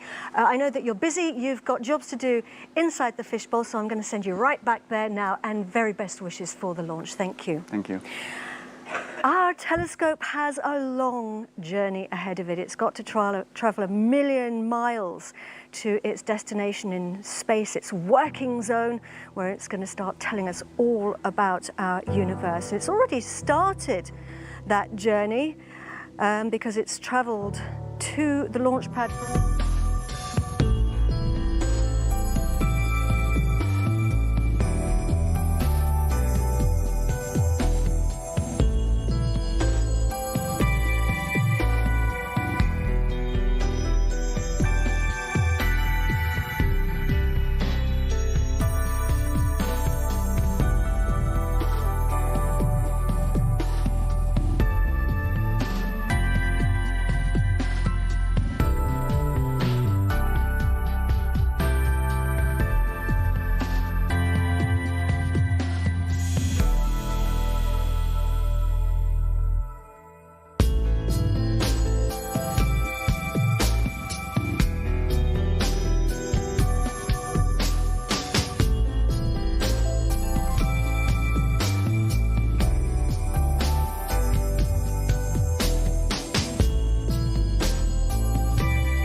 17 minutes and 46 seconds to launch and counting. All systems are go here at the European Spaceport in French Guiana.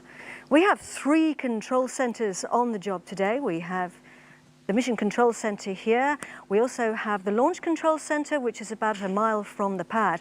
And then we also have the Telescope Control Center, Mission Control in Baltimore in the US, and that's where the operational teams are standing by to take over the telescope operations. Once it's released from the mothership, that will be about 27 minutes after launch. And they'll be controlling the Webb telescope for the rest of its life. Very important job.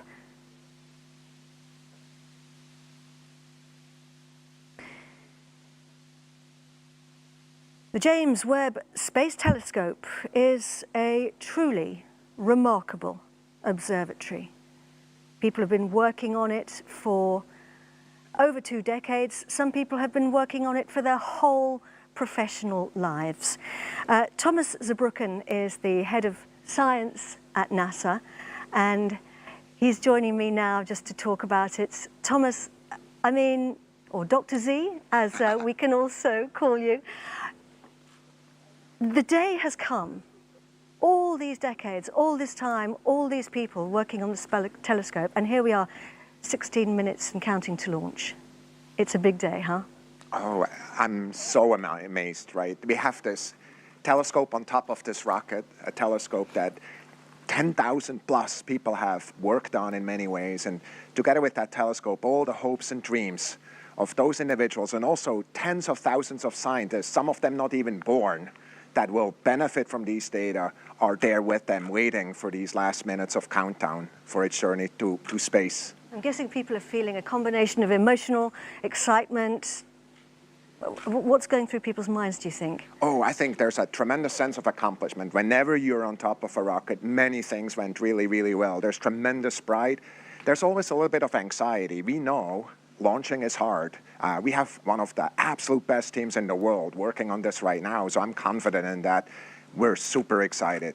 An amazing day today. And what are you most excited about, Dr. Z? Well, I'm a scientist, so for me, besides the technology that really is a marvel, it's really the best we can do. What I'm thinking about is really looking at the universe in new light. We have never seen the universe how Webb will show it to us. And can you just imagine going back in time, 13.5 billion years? It boggles your mind, even as a professional astrophysicist. Kind of just think about all the new things we're going to learn about our most beautiful universe. Dr. Z, thank you very, very much for joining us. And I want to wish you and all the teams, everybody, the very best for today's launch. Thank you. Go Webb. So, yes, indeed, go Webb. So we are now 14 minutes and 30 seconds to launch. We're getting really close now. Everything's going well. All systems are green for launch. And I'm going to hand you over now to NASA's Rob Naviers in the skybox alongside the European Space Agency's Luce Fabregat, who are going to take on the commentary from here on in. Over to you guys. Rob. Well, thank you, Katie. Merry Christmas to our worldwide audience from our broadcast booth high atop the Jupiter Control Center here in Kourou. Joining me today for this historic launch, my colleague Luce Fabregat, the head of infrastructure and value chain for the European Space Agency. Luce, good morning. Good morning, great to be Rob. with you. Great to be with you today. Very pleased to be here with you and all of you watching us for this very special event. Well, at this hour, countdown clocks are ticking backward. We are at T-minus 13 minutes, 32 seconds and counting. Out on the launch pad, everything is in great shape. Don't let those clouds fool you. We are go for launch. The latest weather briefing just completed indicated that all weather parameters are green. We have a green board here in the control center, and everything has gone extremely smoothly in the countdown. About 9 minutes ago, a major milestone passed as the James Webb Space Telescope began the process and completed the process of receiving commands to transition from external power to internal battery power following the latest in the series of those weather briefings. Webb will remain on internal battery power until its singular solar array unfurls about 30 minutes after launch. Earlier, telescope controllers reported good environmental readings from sensors inside the fairing encapsulating the telescope atop the upper stage of the Ariane 5 rocket. And Luce, as we enter the most critical phase of the countdown, can you outline some of the upcoming critical activities as we head into the phase called synchronized sequence? Yes, Rob. We are now reaching the end of this 11-hour sequence that we call the chronology, and that started yesterday evening. All systems here have been prepared for the final launch operations. And at the time being, it's rather quiet now inside the launch table and also inside the launcher. We were told a few minutes ago by the launch control center here that the launcher fluids and electric systems are ready for the final automated sequence. They are on hold now, waiting for the last weather report at -10 minutes. After this weather report, 3 minutes later, we will have the beginning of this famous synchronized sequence when all systems will be made ready for the liftoff. This sequence will first be run by the ground calculator, and then the onboard computer will take the lead step by step, and the launch vehicle will be made autonomous from the ground system. You know that we have 2 tanks in each cryogenic stage, upper stage and main stage. All 4 tanks are, of course, thermally insulated from the hot environment we have here in French Guiana. However, these liquid propellants are at very low temperature, and because of that, slightly evaporate. And to ensure they are perfectly loaded at liftoff, their final loading and topping up will last up to 4 minutes before the launch. So that will be the beginning of the synchronized sequence run by the ground calculators. Then we will have on the fluid side the end of the topping up, the final loading and the topping up of the different tanks. And on the electric side, we will have the onboard computer getting prepared for the launch also, and it will be uploaded with the H0, with the H0 time, the time for the liftoff, which is today at the beginning of the window, 9:20 local time, 7:20 Eastern time. And Luce, we're coming up on that final weather report. We expect all systems to remain green. We'll be going down to the fishbowl to confirm that just a moment or two from now. It's a 27-minute ride to orbit from liftoff until the time that the Webb Observatory is separated from the upper stage of the Ariane 5 rocket. Several minutes later, the commands will be given to unfurl its solar array, followed by the confirmation from the telescope controllers in Baltimore that we are power positive, meaning that electrical current is flowing through that solar array. With us today, inside the so-called fishbowl, seated with mission controllers on the floor of the control room, is Raphael Chevrier of Arianespace. Raphael, how's everything looking? What's being discussed down there?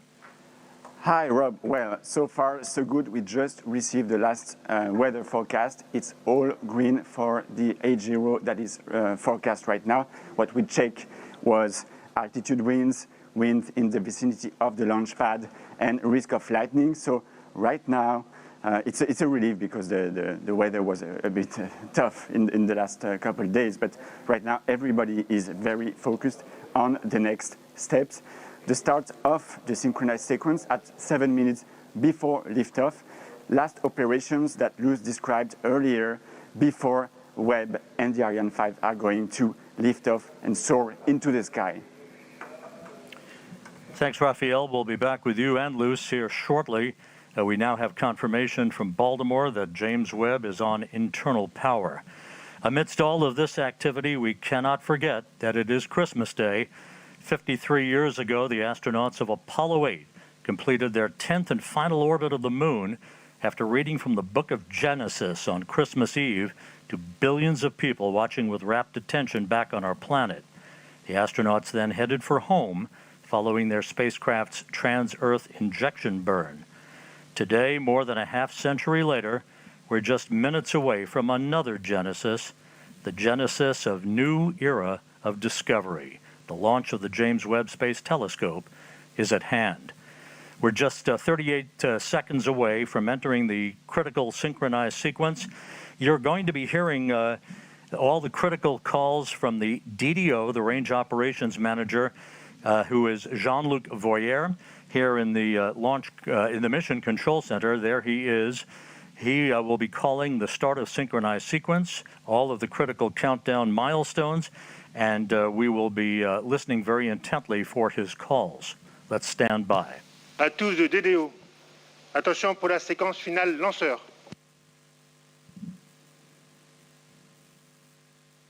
Top à 0-7 minutes. And with that, we've entered the period of synchronized sequence. You heard Luce Fabregat just a moment or two ago explain some of the critical activities, the first one coming up just a few seconds from now, which will be the topping off of the main stage tanks. The first or core stage was loaded earlier this morning with 175 tons of propellant, 150 tons of liquid oxygen, and 25 tons of liquid hydrogen. The upper stage loaded with 15 tons of propellant that will be the workhorse for a 16-minute burn to lift James Webb to its final orbit. At separation, some 27 minutes and 7 seconds after launch, James Webb will be at an altitude of about 864 statute miles. To put that into perspective, some 520 miles higher than the Hubble Space Telescope and more than 600 miles higher than the International Space Station. Webb at that point will be traveling about 21,000 miles an hour as it heads out to a highly elliptical, halo-like racetrack orbit some 1 million miles from Earth to begin its scientific observations. In a little more than 1 minute from now, we will see the 4 tanks pressurized at their flight level for the last tests before the ignition of the Vulcan engine. And in parallel, the electric system are also set in flight configuration, the onboard computer. The electrical power, as for the telescope, it will switch from ground to internal power 1 minute before the launch, 1 minute and 5 seconds before the launch. And we are going to see -6 seconds. At -6 seconds, we will see the disconnection of the upper stage, these big cryotechnic arms you can see on this picture. Then, 3 seconds before the H0, the inertial platform that will give all the information about where it is to the launcher will be released. And at H0, the 7-second sequence to ignite the Vulcan engine of the main stage will start. That will take 7 seconds, a little less than 7 seconds, where the engine will start up to its flight regime. Once the computer has checked that the Vulcan engine is running normally, and you will see at that point a flame going stable at the outlet of the nozzle. And at that point, the onboard computer will ignite the 2 boosters that will enable to move the 770 tons of Ariane and Webb. Coming up on the T-4 minute mark right now. Just a couple of milestones real quick. At the 1 minute 5 second mark into the flight, Ariane 5 will go through the period of maximum dynamic pressure, max Q as it's known. That will be the period of maximum aerodynamic forces on the rocket itself. The solid rocket boosters, which will provide about 90% of the initial thrust off the launch pad, will shut down and separate at the 2 minute 21 second mark into the flight, followed 1 minute and 5 seconds after that by fairing jettison. That will expose the James Webb Space Telescope to the environment of flight for the first time. The main stage separation, or the first stage separation, comes at the 8 minute 47 second mark into the flight, and that will be about a 16-minute burn of that upper stage engine. It will cut off at about 24 minutes 51 seconds into the flight, and then we'll go into a coast phase of about 2.5 minutes to allow any oscillations to dampen out, provide the most pristine environment for the James Webb Telescope before observatory separation. We're coming up on the 2-minute, 50-second mark into the flight. Again, you're going to be hearing critical calls down the stretch here from the DDO, or the Range Operations Manager, Jean-Luc Voyer.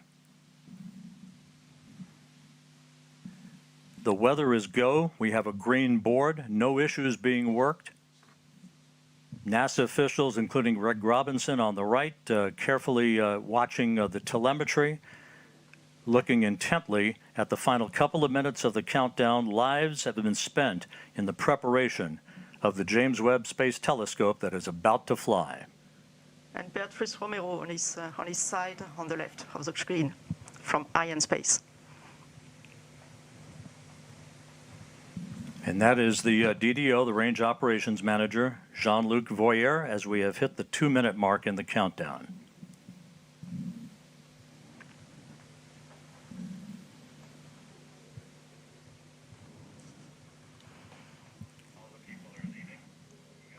The flight will be in 2 phases. You will see the first part of the flight during the solid rocket boosters phase. That will be the atmospheric part of the flight, the atmospheric flight, and the trajectory will be driven by a to reduce the aerodynamic loads, and we will have a very different exo-atmospheric flight after that. And you were watching a number of people, VIPs and invited guests, moving out to the observation platform that is right next to the Jupiter Control Center as we stand by for the 1-minute call from Jean-Luc Voyer. À tous les DDO, attention pour moins 1 minute.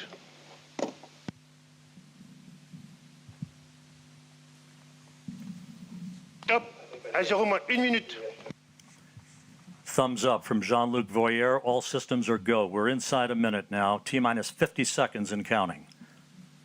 As you heard earlier, the Vulcan 2 engine will ignite. Turbo pumps will come up to flight speed for 7 seconds, and the command will be issued to ignite the solid rocket boosters. The James Webb Space Telescope will be on its way.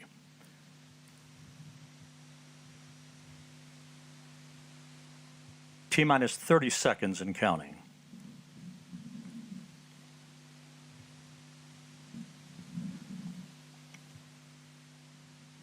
Standing by for terminal count. À tous les DDO, attention pour les décomptes finales. 10, 9, 8, 7, 6, 5, 4, 3, 2, unité, top. And we have engine start. And liftoff. Décollage. Décollage, liftoff from a tropical rainforest to the edge of time itself. James Webb begins a voyage back to the birth of the universe. Punching a hole through the clouds, 20 seconds into the flight. Good pitch program reported.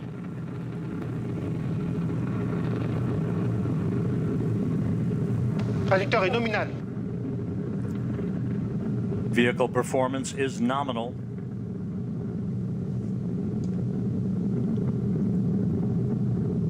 The Ariane 5 rocket continues to fly uphill in nominal fashion.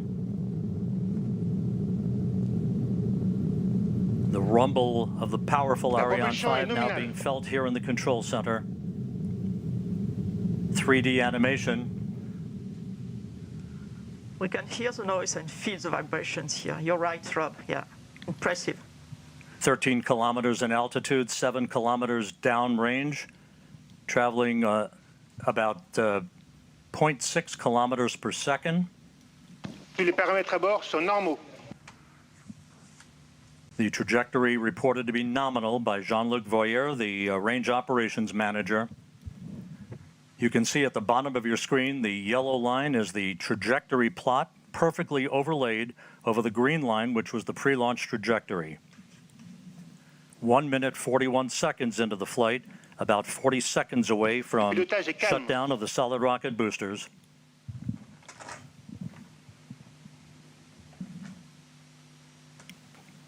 Coming up on the 2-minute mark into the flight.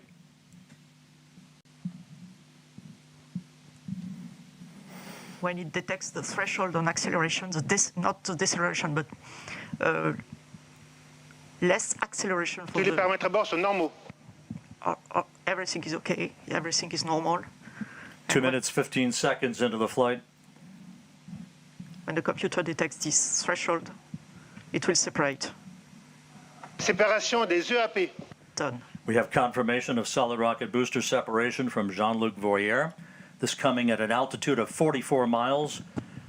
The Ariane 5 and James Webb traveling almost 5,000 miles an hour.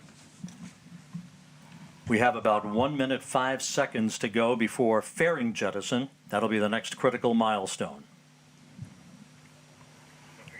The fairing is there to avoid the satellite being exposed to high temperatures and also high airflows. And as soon as the launcher leaves the atmosphere, as is now the case, the satellite does not need anymore to be protected, and Webb does not need anymore to be protected. So each kilogram being very important for the performance of the launch, we are going to eject this no more useful fairing. And let's go down to the floor in the Jupiter Control Center to Raphael Chevrier of Arianespace. Raphael, so far so good. Hi, Rob. So far, so good. Everything is nominal, as we say, when attitude and trajectory of the Ariane 5 is going perfectly well. As you can see also on the yellow line on the screen, we had the confirmation of the separation of the two solid boosters and now of the fairing, meaning that we have crossed the limits of the atmosphere. So everything is going super good. And the DDO just said that all parameters are going perfectly smoothly. So let's continue the mission. And Raphael, this is a view from the upper stage camera called the Vicky Cam, looking back at the James Webb Space Telescope. This is on about a 20-second delay or so because of the way the imagery is processed here in the control room. There's your telescope ready to unfurl its wings, basically, and begin its journey to the Lagrange point, the L2 point, about 1 million miles away from Earth. La trajectoire est nominale. Trajectory is nominal. The report from Jean-Luc Voyer.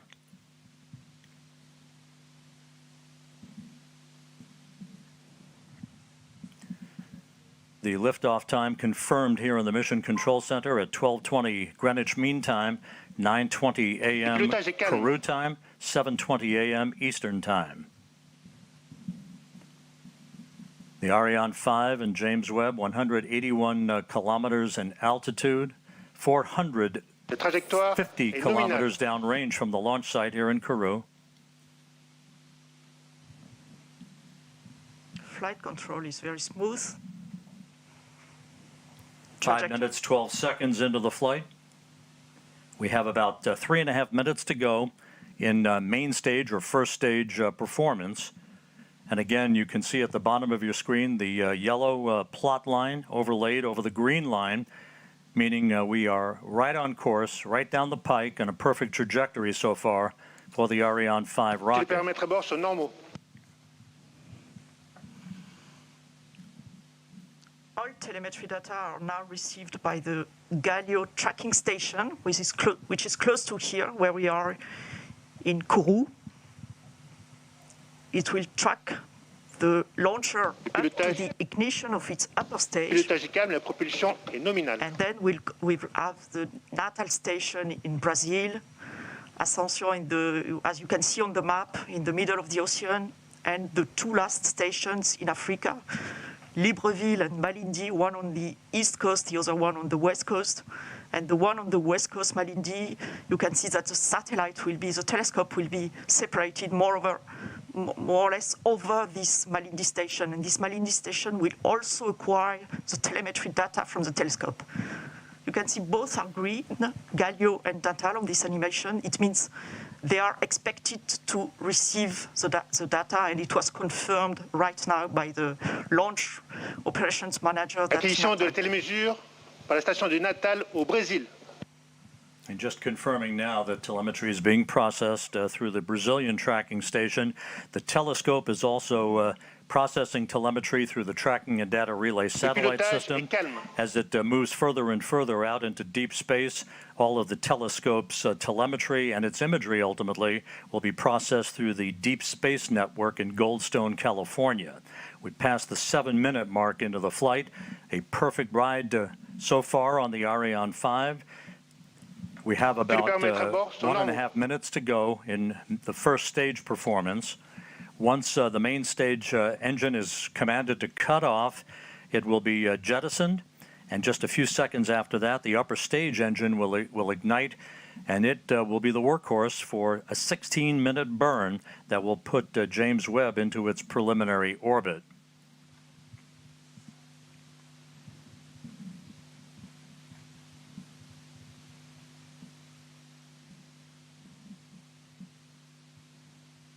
About 11 minutes from now, telescope controllers at the Space Telescope Science Institute will be sending commands to prepare James Webb for the initial series of commissioning activities that will lead to the deployment of its solar array and the initiation of generation of electrical power for the telescope. About 30 seconds away from main engine cutoff.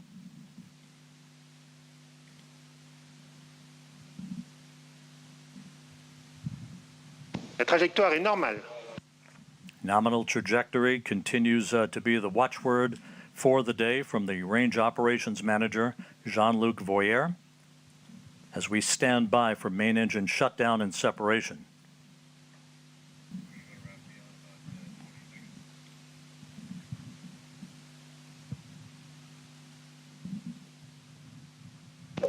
Extinction de l'EPC. Opération EPC. And we have main stage shutdown and separation confirmed here in the Mission Control Center, and the ignition of that upper stage. And Raphael Chevrier down in the fishbowl. So far, so good. Yes, Rob, we have the confirmation of the separation of the main stage and the ignition of the upper stage. The trajectory is perfectly nominal. This is a very important moment for us because it's always a challenge to switch on a cryogenic engine in space condition, and we are now at 220 kilometers of altitude. Speed is a bit more than 7 kilometers per second. As we enter now the second stage of the second phase of the flight, the upper stage is going to power for about 16 minutes to place Webb on its transfer orbit, and right now everything is again nominal, as the DDO just said.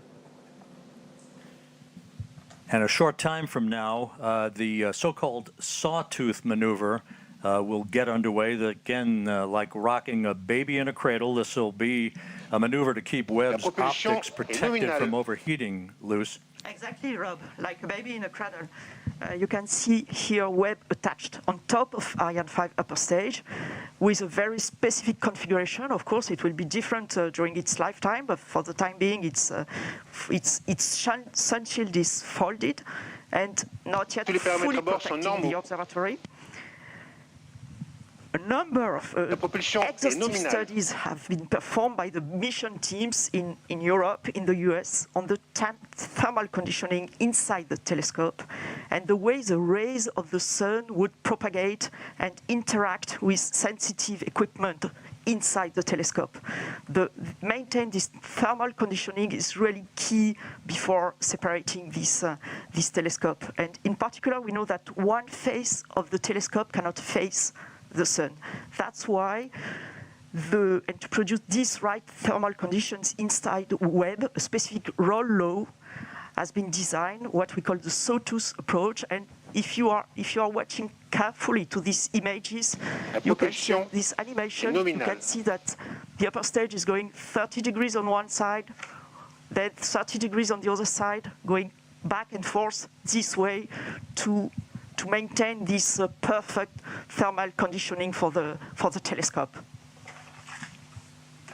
It's worthwhile noting that after Webb separates from the upper stage of the Ariane 5 rocket, which continues to perform in excellent fashion coming up on the 12-minute mark into the flight, the telescope controllers will be taking the baton, if you will, from the mission controllers here in Kourou. The first steps will be the opening of fuel valves, a pair of fuel valves, to start flowing fuel to Webb's onboard thrusters. They then will power on the valve drive electronics. Those are powered on in preparation to control and fire those thrusters when required. Webb's solar array is scheduled to be deployed at approximately the 33-minute mark into the flight. Once it is locked in place, we'll get the call that electricity is flowing through the array. That call will come from the Mission Operations Manager, Carl Starr, who is at the Space Telescope Science Institute at Johns Hopkins in Baltimore. Seated right behind him in that control room is Alicia Starr, a pair of stars helping to guide James Webb on its discovery of the stars. Alicia Starr is the lead engineer for launch and ascent events. Once the solar array is deployed and declared power positive, then 3 out of the 4 hold downs for the aft deployed radiator will be released to prevent binding due to the cool down of the telescope's composite structure. The contamination control heaters will be enabled to protect instrument optics on Webb from any water ice condensation as they cool down. The actuator drive unit will be powered on. This particular mechanism helps with heater control of the fine steering mirror, preventing water ice condensation, later to be used to position each of the mirror's segments. All 6 reaction wheels and the wheel drive electronics will be powered on for Webb, and that will be the precursor to the attitude control system using those reaction wheels to maintain the proper orientation with the sun, as opposed to using onboard thrusters. Of course, fuel in those thrusters, very valuable. It's a limited commodity for the lifetime of James Webb's observations of the universe. We're 13 minutes, 55 seconds into the flight. Jean-Luc Voyer, the Range Operations Manager, continues to report a nominal performance for James Webb. And again, Luce Fabregat from the European Space Agency, how is this trajectory being carefully and methodically adjusted to provide the correct parameters in the final stages of ascent? Yes, Rob, as you can see on this plot, the altitude is slightly going down. It's perfectly normal. The launch vehicle is really on the line where it should be. This decrease of its altitude, slight decrease of its altitude, will allow the launcher to benefit and the upper stage to benefit of the gravity effect and to increase its velocity until it reaches a thermal threshold. It's about to reach it, or even already reached it now, and it will go up. And now it will go up and up to the separation of the Webb telescope. It will separate the Webb telescope on a highly elliptic orbit, but still around the Earth. The telescope will be released, inserted on an orbit around the Earth, with an apogee, a very high apogee above 1 million kilometers. Trajectory nominal as reported by Jean-Luc Voyer. You see him in that view, 185 kilometers in altitude, some 4,500 kilometers downrange from the launch site here in Kourou, moving at more than 8 kilometers per second, right on the plot, right on the trajectory, everything looking great. We are about 9 minutes away from the completion of upper stage ignition. It's shut down, and then about a 2.5-minute coast phase before Webb will separate. Observatory separation will be called out. You'll be hearing those calls and the initial calls from Carl Starr, the Mission Operations Manager at the Space Telescope Science Institute at Johns Hopkins, through solar array deploy and the declaration of a power-positive spacecraft. James Webb, of course, will be traveling well beyond the moon to a distance of about 1 million miles away from Earth, settling into a highly elliptical, halo-like orbit to begin its astronomical observations. And again, as we mentioned earlier, at the time of observatory separation, Webb will be at an altitude of approximately 864 miles, statute miles, traveling some 21,000 miles an hour.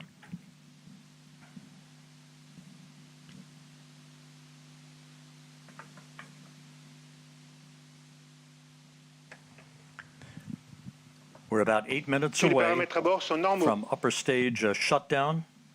The stage has performed as planned. No issues reported. The launch occurring at 12:20 Greenwich Mean Time, 9:20 Kourou time, 7:20 a.m. Eastern Time on this Christmas Day. Very smooth. Le pilotage est calme.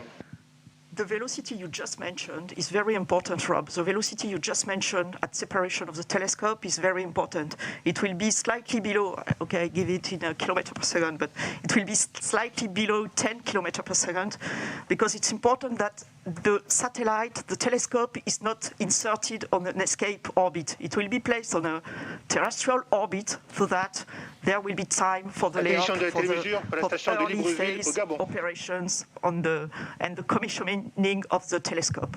And that will be, in fact, the upper stage that will leave this orbit and goes toward an escape liberation orbit. And of course, even though we're still in powered flight, the trajectory, the acceleration, the speed at which James Webb is going towards its preliminary orbit, all modeled in advance and carefully choreographed to maintain as quiescent an atmosphere and environment around the telescope for its ultimate separation from the upper stage of the Ariane 5 rocket, which is about 6.5 minutes from now.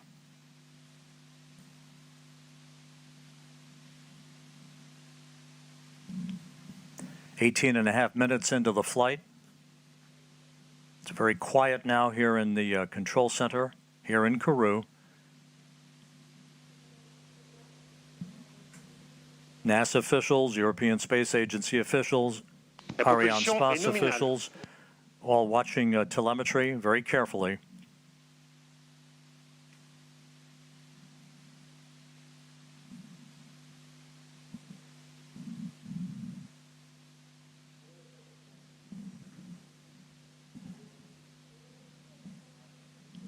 And as the upper stage continues to burn nominally and sheds fuel, the acceleration uphill for the James Webb Space Telescope continues to increase as we approach the 20-minute mark into the flight. Again, upper stage cutoff is scheduled at the 24-minute, 51-second mark into the flight, about 5.5 minutes from now. After the cutoff of this main engine, as you said, Rob, we will have a short ballistic phase, a short coasting phase that will, when the upper stage will rely fully on its what we call the attitude and roll control system, and it will adjust its attitude so that during this small ballistic phase, all the requirements from the telescope are fully met. And that at the separation, when there will be the separation, the conditions will be very smooth and as requested for the telescope. Le pilotage est calme, la propulsion est nominale. Today's countdown was as flawless as you can imagine. The weather was perfect all the way through the early morning hours, through the fueling process of the vehicle. The weather's been a bit dicey here in Kourou over the past few days, but everything fell together on this Christmas Day to send a new present to the world's astronomer. 20 minutes, 40 seconds into the flight. Trajectoire normale, tous les paramètres à bord sont normaux. All parameters nominal as reported by Jean-Luc Voyer, the range operations manager. 4 minutes of powered flight remaining.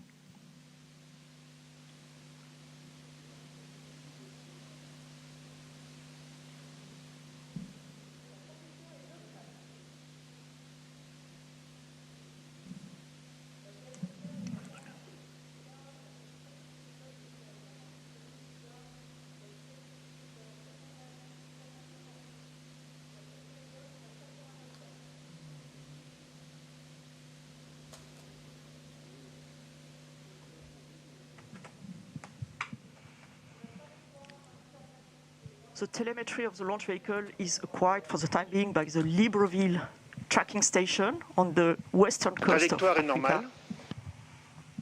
Flight control is nominal. The trajectory is fully normal, fully as expected, as you can see on the plot with the yellow plot over the green one. That is the expected one. 22 minutes into the flight. Less than 3 minutes of powered flight remaining. Pilotage est calme.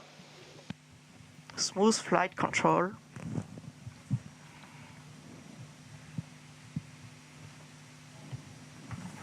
And again, as we've mentioned before, Les paramètres à bord sont normaux.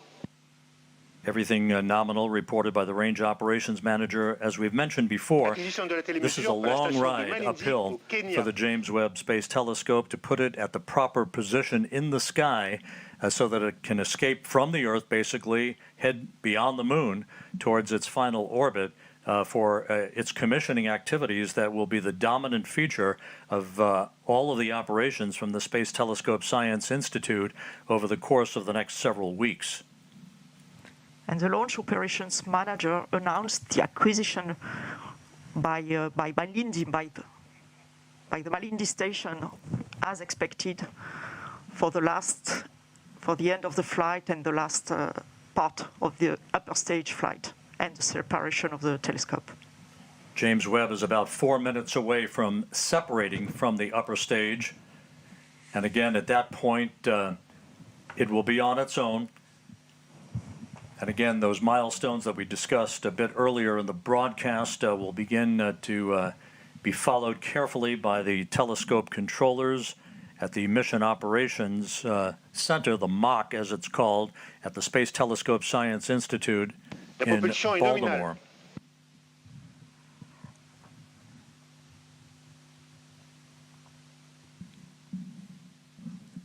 One minute of powered flight remaining.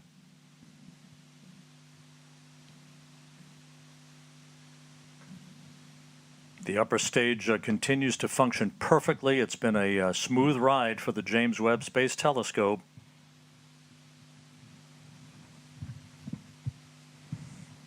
Trajectoire est nominale.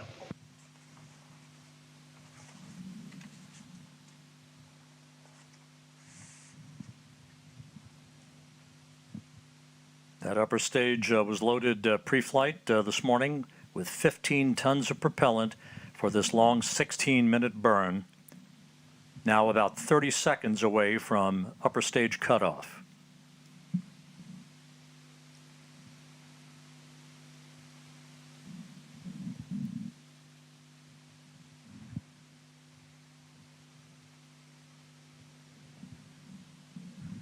And we're standing by for upper stage shutdown and the cutoff of the upper stage engine.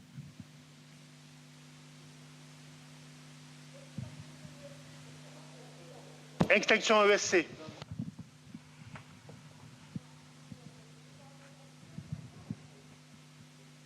Tous les paramètres à bord sont normaux. The extinction of the shut-off of the cutoff of the engine was confirmed exactly as expected, with the exactly expected altitude and speed and velocity. So now we have entered the coasting phase, the ballistic phase, that will last for a little more than 2 minutes.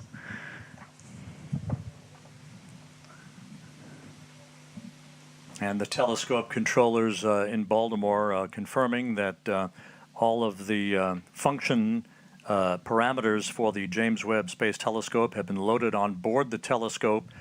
We are expecting Webb separation at the 27-minute 7-second mark here into the flight.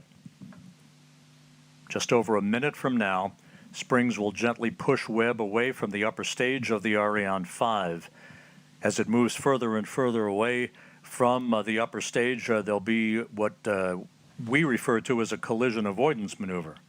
Yes, Rob, exactly. The springs already will give some distancing, of course, between the two objects, between the telescope and the upper stage.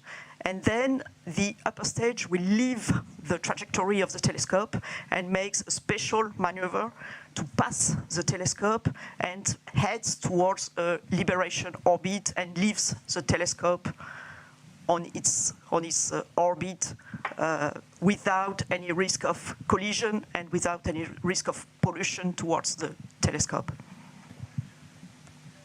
And we're about 17 seconds away from Webb separation.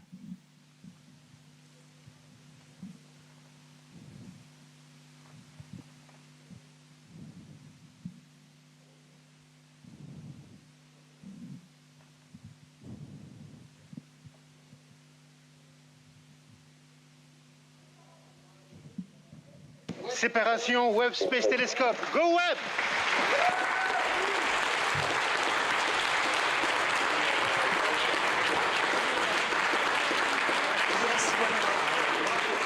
We do have confirmation of observatory separation. The James Webb Space Telescope, amidst applause here in the Mission Control Center, now taking its first steps in pursuit of cosmological discovery. It was a perfect ride to orbit, and all of the separation sequence events are running in good fashion according to the telescope controllers.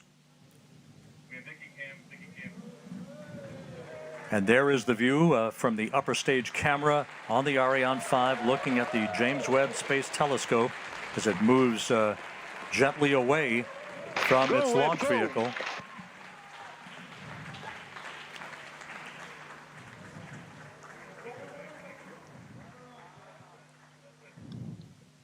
Fantastic pictures of this telescope. Go Webb, go Webb.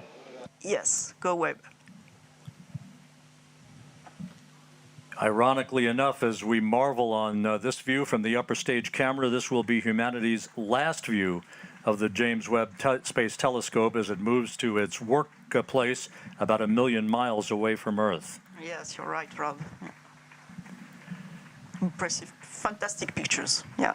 Now we'll be hearing shortly from the mission operations manager at the Space Telescope Science Institute, Carl Starr, who will be calling out the procedures that will lead to the deployment of Webb's solar array.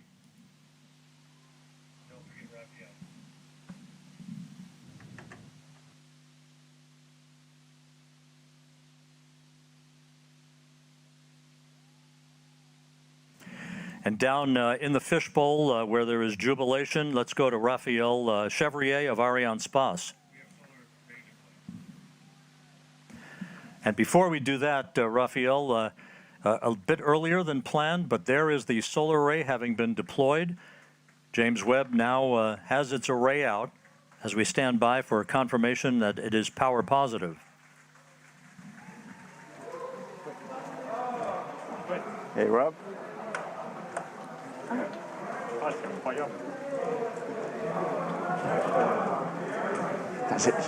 J'entends pas ce qu'il me dit. Rob. Il m'a appelé ou pas? Il m'a appelé ou pas, Rob? Non, il t'a pas appelé. And there it is. There's your critical call. James Webb not only has legs, but it has power as it begins its journey and the commissioning activities to follow. And with that, let's go down to the floor in the fishbowl and Raphael Chevrier of Arianespace. This is it. We have witnessed and the confirmation that Ariane 5 have safely delivered Webb into space. The upper stage is now being placed on a safe escape orbit around the Sun, but honestly, I've got to tell you that these images are absolutely incredible, and well, it may be the end of the mission for Arianespace, but it's only the beginning of the journey for Webb. It's now on its way to the Lagrange Point. Congratulations to all the team involved in the flight. Really, there is no words to describe the immersion that is happening right now in the fishbowl. So all I can say is good luck, Webb, and bring us incredible data from the deep universe. At that point, our sequence will continue. Well, Raphael, congratulations on a perfect ride to orbit from the Ariane 5 out of Kourou here today. A view here in the Space Telescope Science Institute. Their work just beginning on a new era of scientific observations. Luce Fabregat, it was a smooth ride to orbit. Everything went by the book, almost like a simulation without any problems. And we thank you for all of your insight throughout the course of the day. Thanks to you, Rob, and really a great achievement. I have many faces and names now coming up to my mind, and really you can be proud of what was achieved on both sides of the Atlantic Ocean. thanks a lot to you. Tremendous jubilation here in the control center. You're looking at Jean-Luc Voyer, the range operations manager. Quite a Christmas present for the world's astronomers as the James Webb Space Telescope begins its life heading towards deep space. With that, we're going to go back to the floor now to Katie Haswell. Katie, we did our thing. It's up to you now. Oh my goodness, I just can't tell you. It's such utter jubilation here on the floor in the Jupiter Control Center. Everybody's been whooping with joy. Yes, the sir. You may controllers retire here and the PCR3 mission at this controllers time. No longer jumping need up, clapping, whooping with joy, people hugging.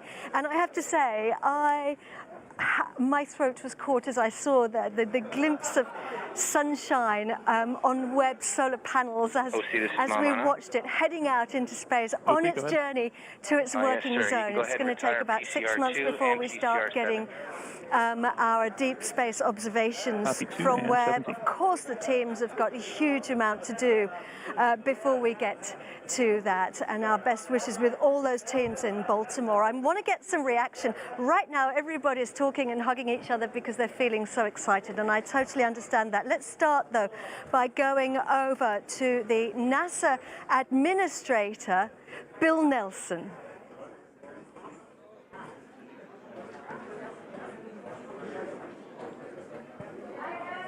Sophia. Okay, can you go on right now?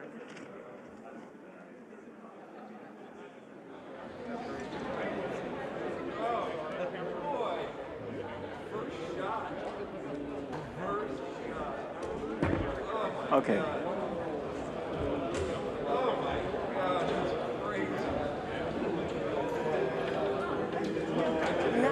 Administrator Bill Nelson right now looking at these jubilant scenes here in the Mission Control Center in Kourou, the European spaceport in South America. There are the teams.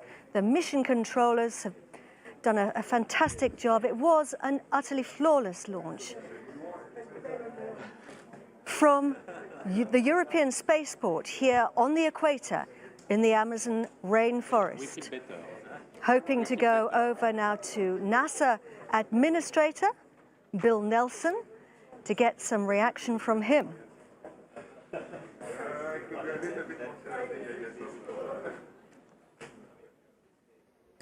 All stations, 7.5 minutes, give or take, until the sequence continues with our ADIR release part 1 and our TCS configurations.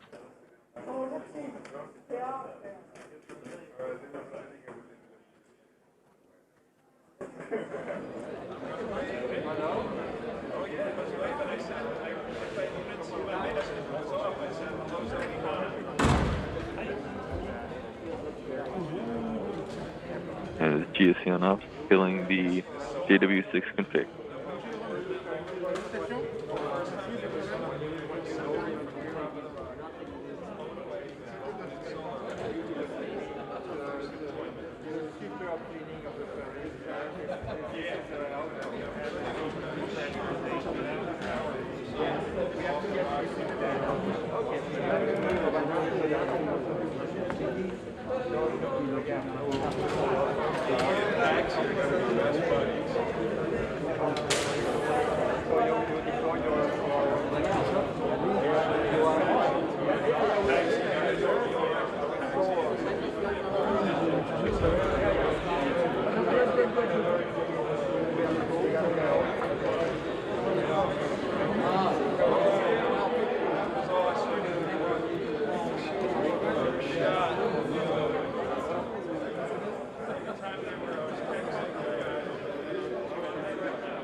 The range operations manager has been calling out the milestones throughout the flight today.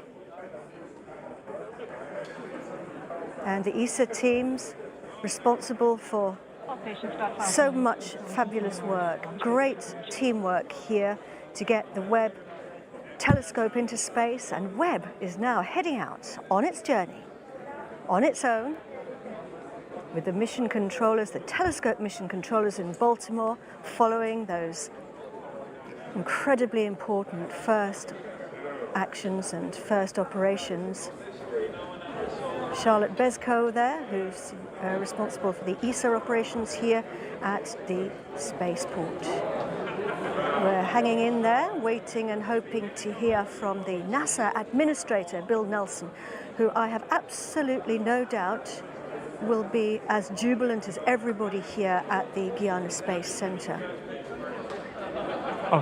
Charlotte Bezko, at 13:04, we are expecting Lindy who has to been working for, forward. I think, most of her professional life in human spaceflight, and now heading up the ESA operations here at the European spaceport.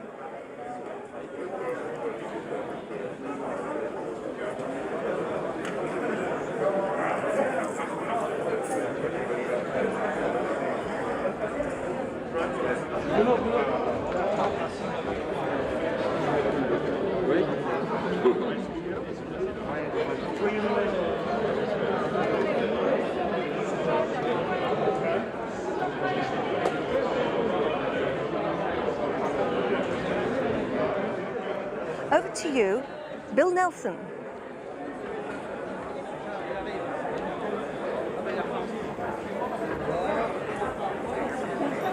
Okay, Katie, thank you very much. This is a great day, not only for America, for our European and Canadian partners, but it's a great day for planet Earth. Thanks to the team. You all have just been incredible. And over 3 decades, you've produced this telescope that is now going to take us back in time. It's a time machine. It's going to take us back to the very beginnings of the universe. We are going to discover incredible things that we never imagined. And isn't that typical of this team, where the impossible comes possible? I can't thank you enough on behalf of a grateful United States government. I can't thank our partners in Europe and Canada enough. The French launch team, the Arianespace, the flawless perfection of the vehicle. And now we have to realize there are still innumerable things that have to work, and they have to work perfectly, 344 of them. But we know that in great reward, there is great risk. And that's what this business is all about. And that's why we dare to explore.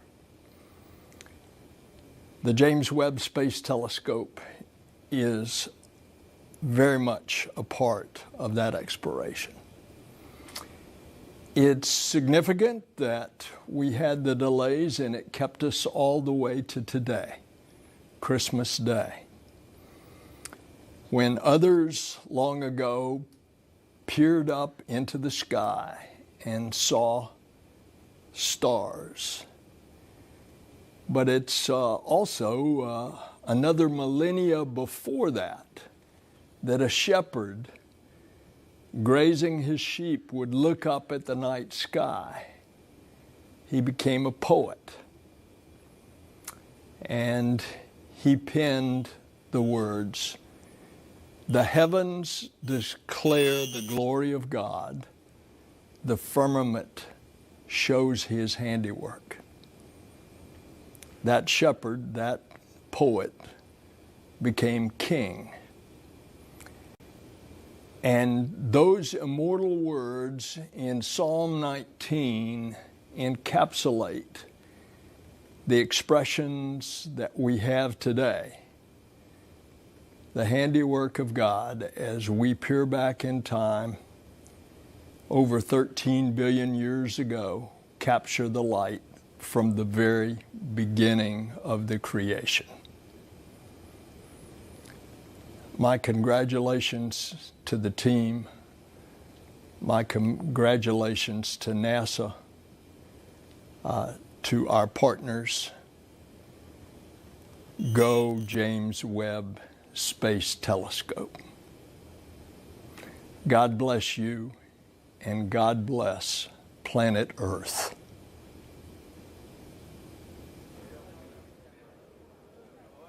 Back to you, Katie. Bill Nelson, thank you very, Bill Nelson, thank you very, very much for those incredibly moving words. Indeed, we're heading out to look at the first light of the universe. And Bill Nelson there, we have Stefan Israel with us from Arianespace. Bill Nelson there being so complimentary about the partnerships, the teamwork, and thanks as well to you guys for this fantastic launch. What a day, Stefan. Indeed, what a Christmas gift today from the Guiana Space Center. We really want to thank NASA for its trust. The administrator, Bill Nelson, we have with us Thomas Zurbuchen and all his team, and our first thoughts are going to NASA. It is a journey of 20 years we have made together. We have worked as hell, I would say, to make this happen, and now it's done. I want to thank as well ESA, who is formerly our contractor for this launch. We have Joseph Aschbacher with us, we have Daniel Neuenschwander. We have worked hand by hand to make it happen. I want to thank CNES, Ariane 5 Design Authority, and our daily partner here in the Guiana Space Center. Philippe Baptiste is with us, Marianne Claire is with us. Thank you very much to CNES. For sure, I want to pay my tribute to Ariane Group, which is the prime contractor of Ariane 5, main shareholder of Arianespace, and which has delivered the launcher up to liftoff. And doing so, I pay also my tribute to Arianespace team. The Arianespace team have worked all this year to make this 14th launch of the year and this very special mission. Your dedication, your professionalism has made the success of tonight. Tonight is a great step for the space journey. It is also a great step for the friendship between the United States of America, Europe, and France. So thank you very much to all of us. And now I think we can take a little bit of a rest, but we are going now to leave with Webb up to its final destination, to the Lagrange Point. Thank you very much. Thanks a lot. Thank you very much, Stefan. And the Director General of the European Space Agency is Joseph Aschbacher. Joseph.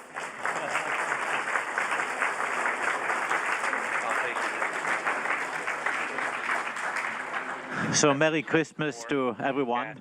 And we have delivered a Christmas gift today to humanity, to people, to NASA, but also to all the people in this world. Because with this James Webb Space Telescope, we are really enabling new science, new excitement, but also really rewarding all the engineering and all the effort that has gone into it. And I'm really grateful for this success. We have delivered a mission into space. It's power positive, everything is nominal, and I'm very grateful to Arianespace and all our partners for all this work.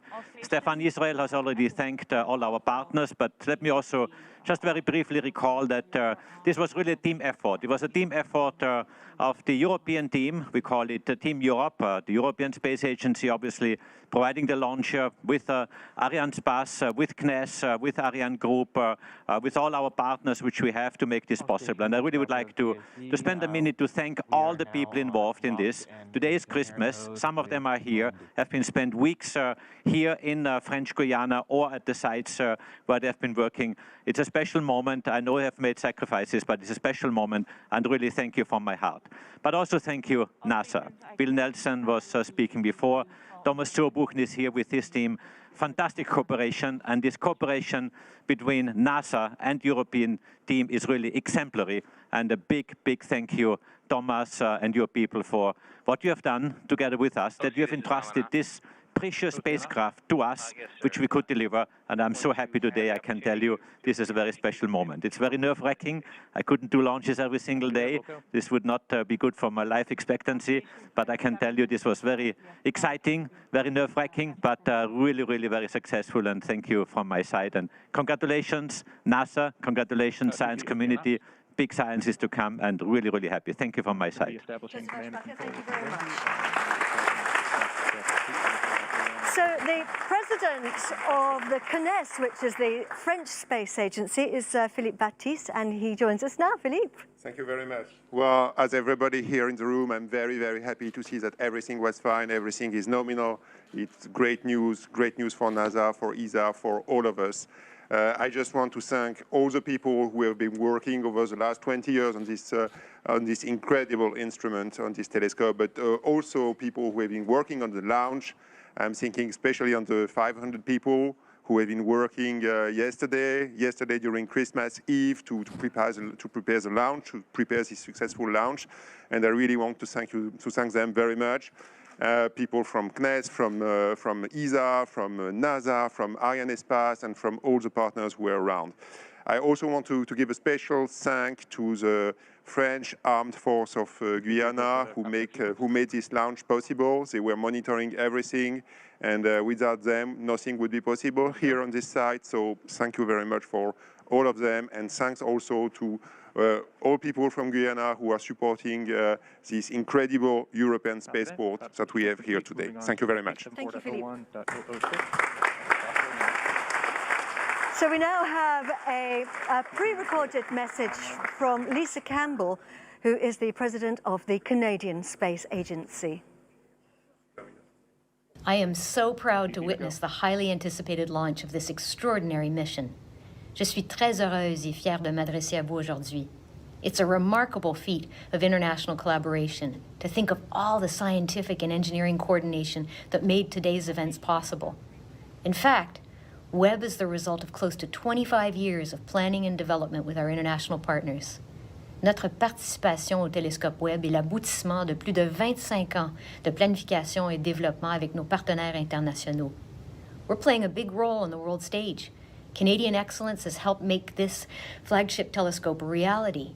Our participation in Webb is extremely significant. It's the largest space science project in the 60-year history of our space program. Webb est effectivement le plus grand projet de sciences spatiales dans lequel nous avons été impliqués depuis le début de notre programme spatial. The successful launch of this groundbreaking telescope bolsters humanity's quest for knowledge of the cosmos and ignites interest in astronomy for a new generation. The Canadian Space Agency is proud to have contributed critical instruments to this large-scale partnership as part of a global effort to spur the next great scientific leap. We're thrilled to take part in a mission of such enormous scientific promise. Nous sommes ravis de faire partie de cette mission extraordinaire. Canadian astronomers are excited to use Webb's data and benefit from the tremendous science opportunities offered by this one-of-a-kind observatory. We congratulate the fantastic team of over 10,000 people who put all their skills, ingenuity, and effort into developing the telescope for more than 2 decades. Bon voyage, Webb. Canadians will follow your journey with great interest.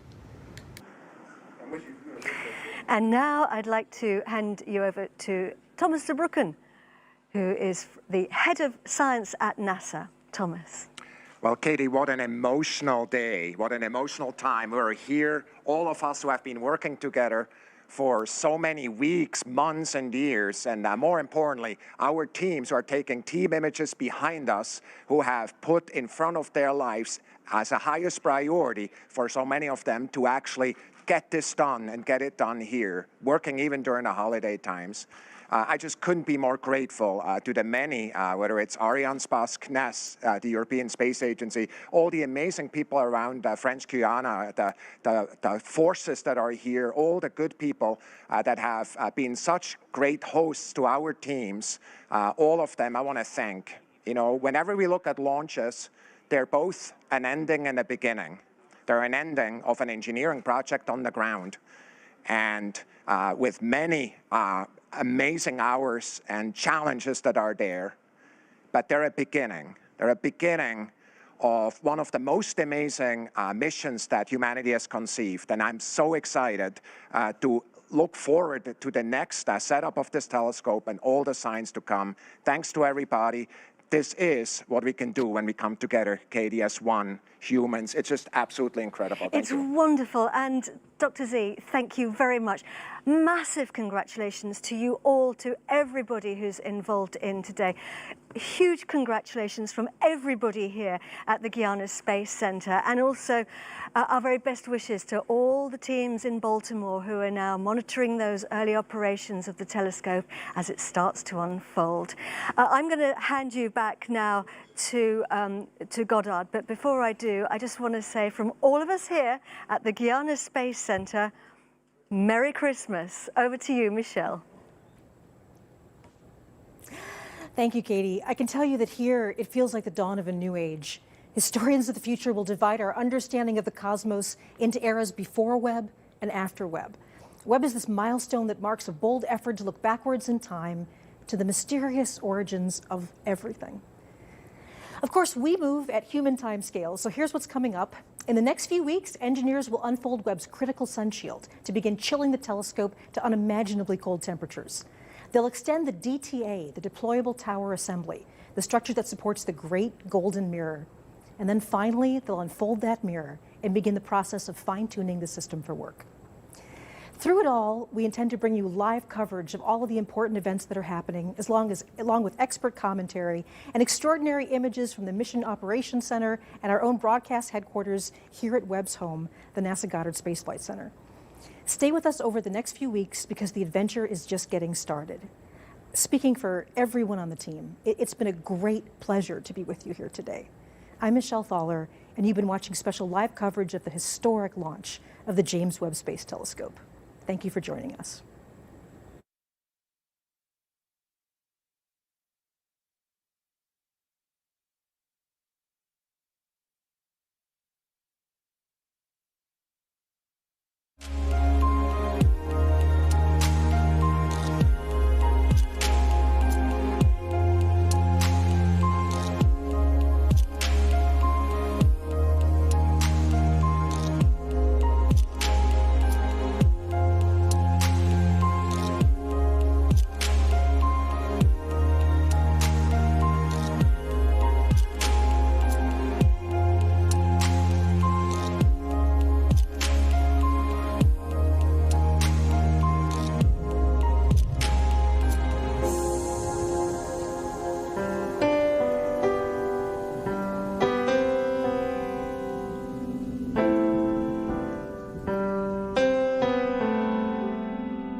you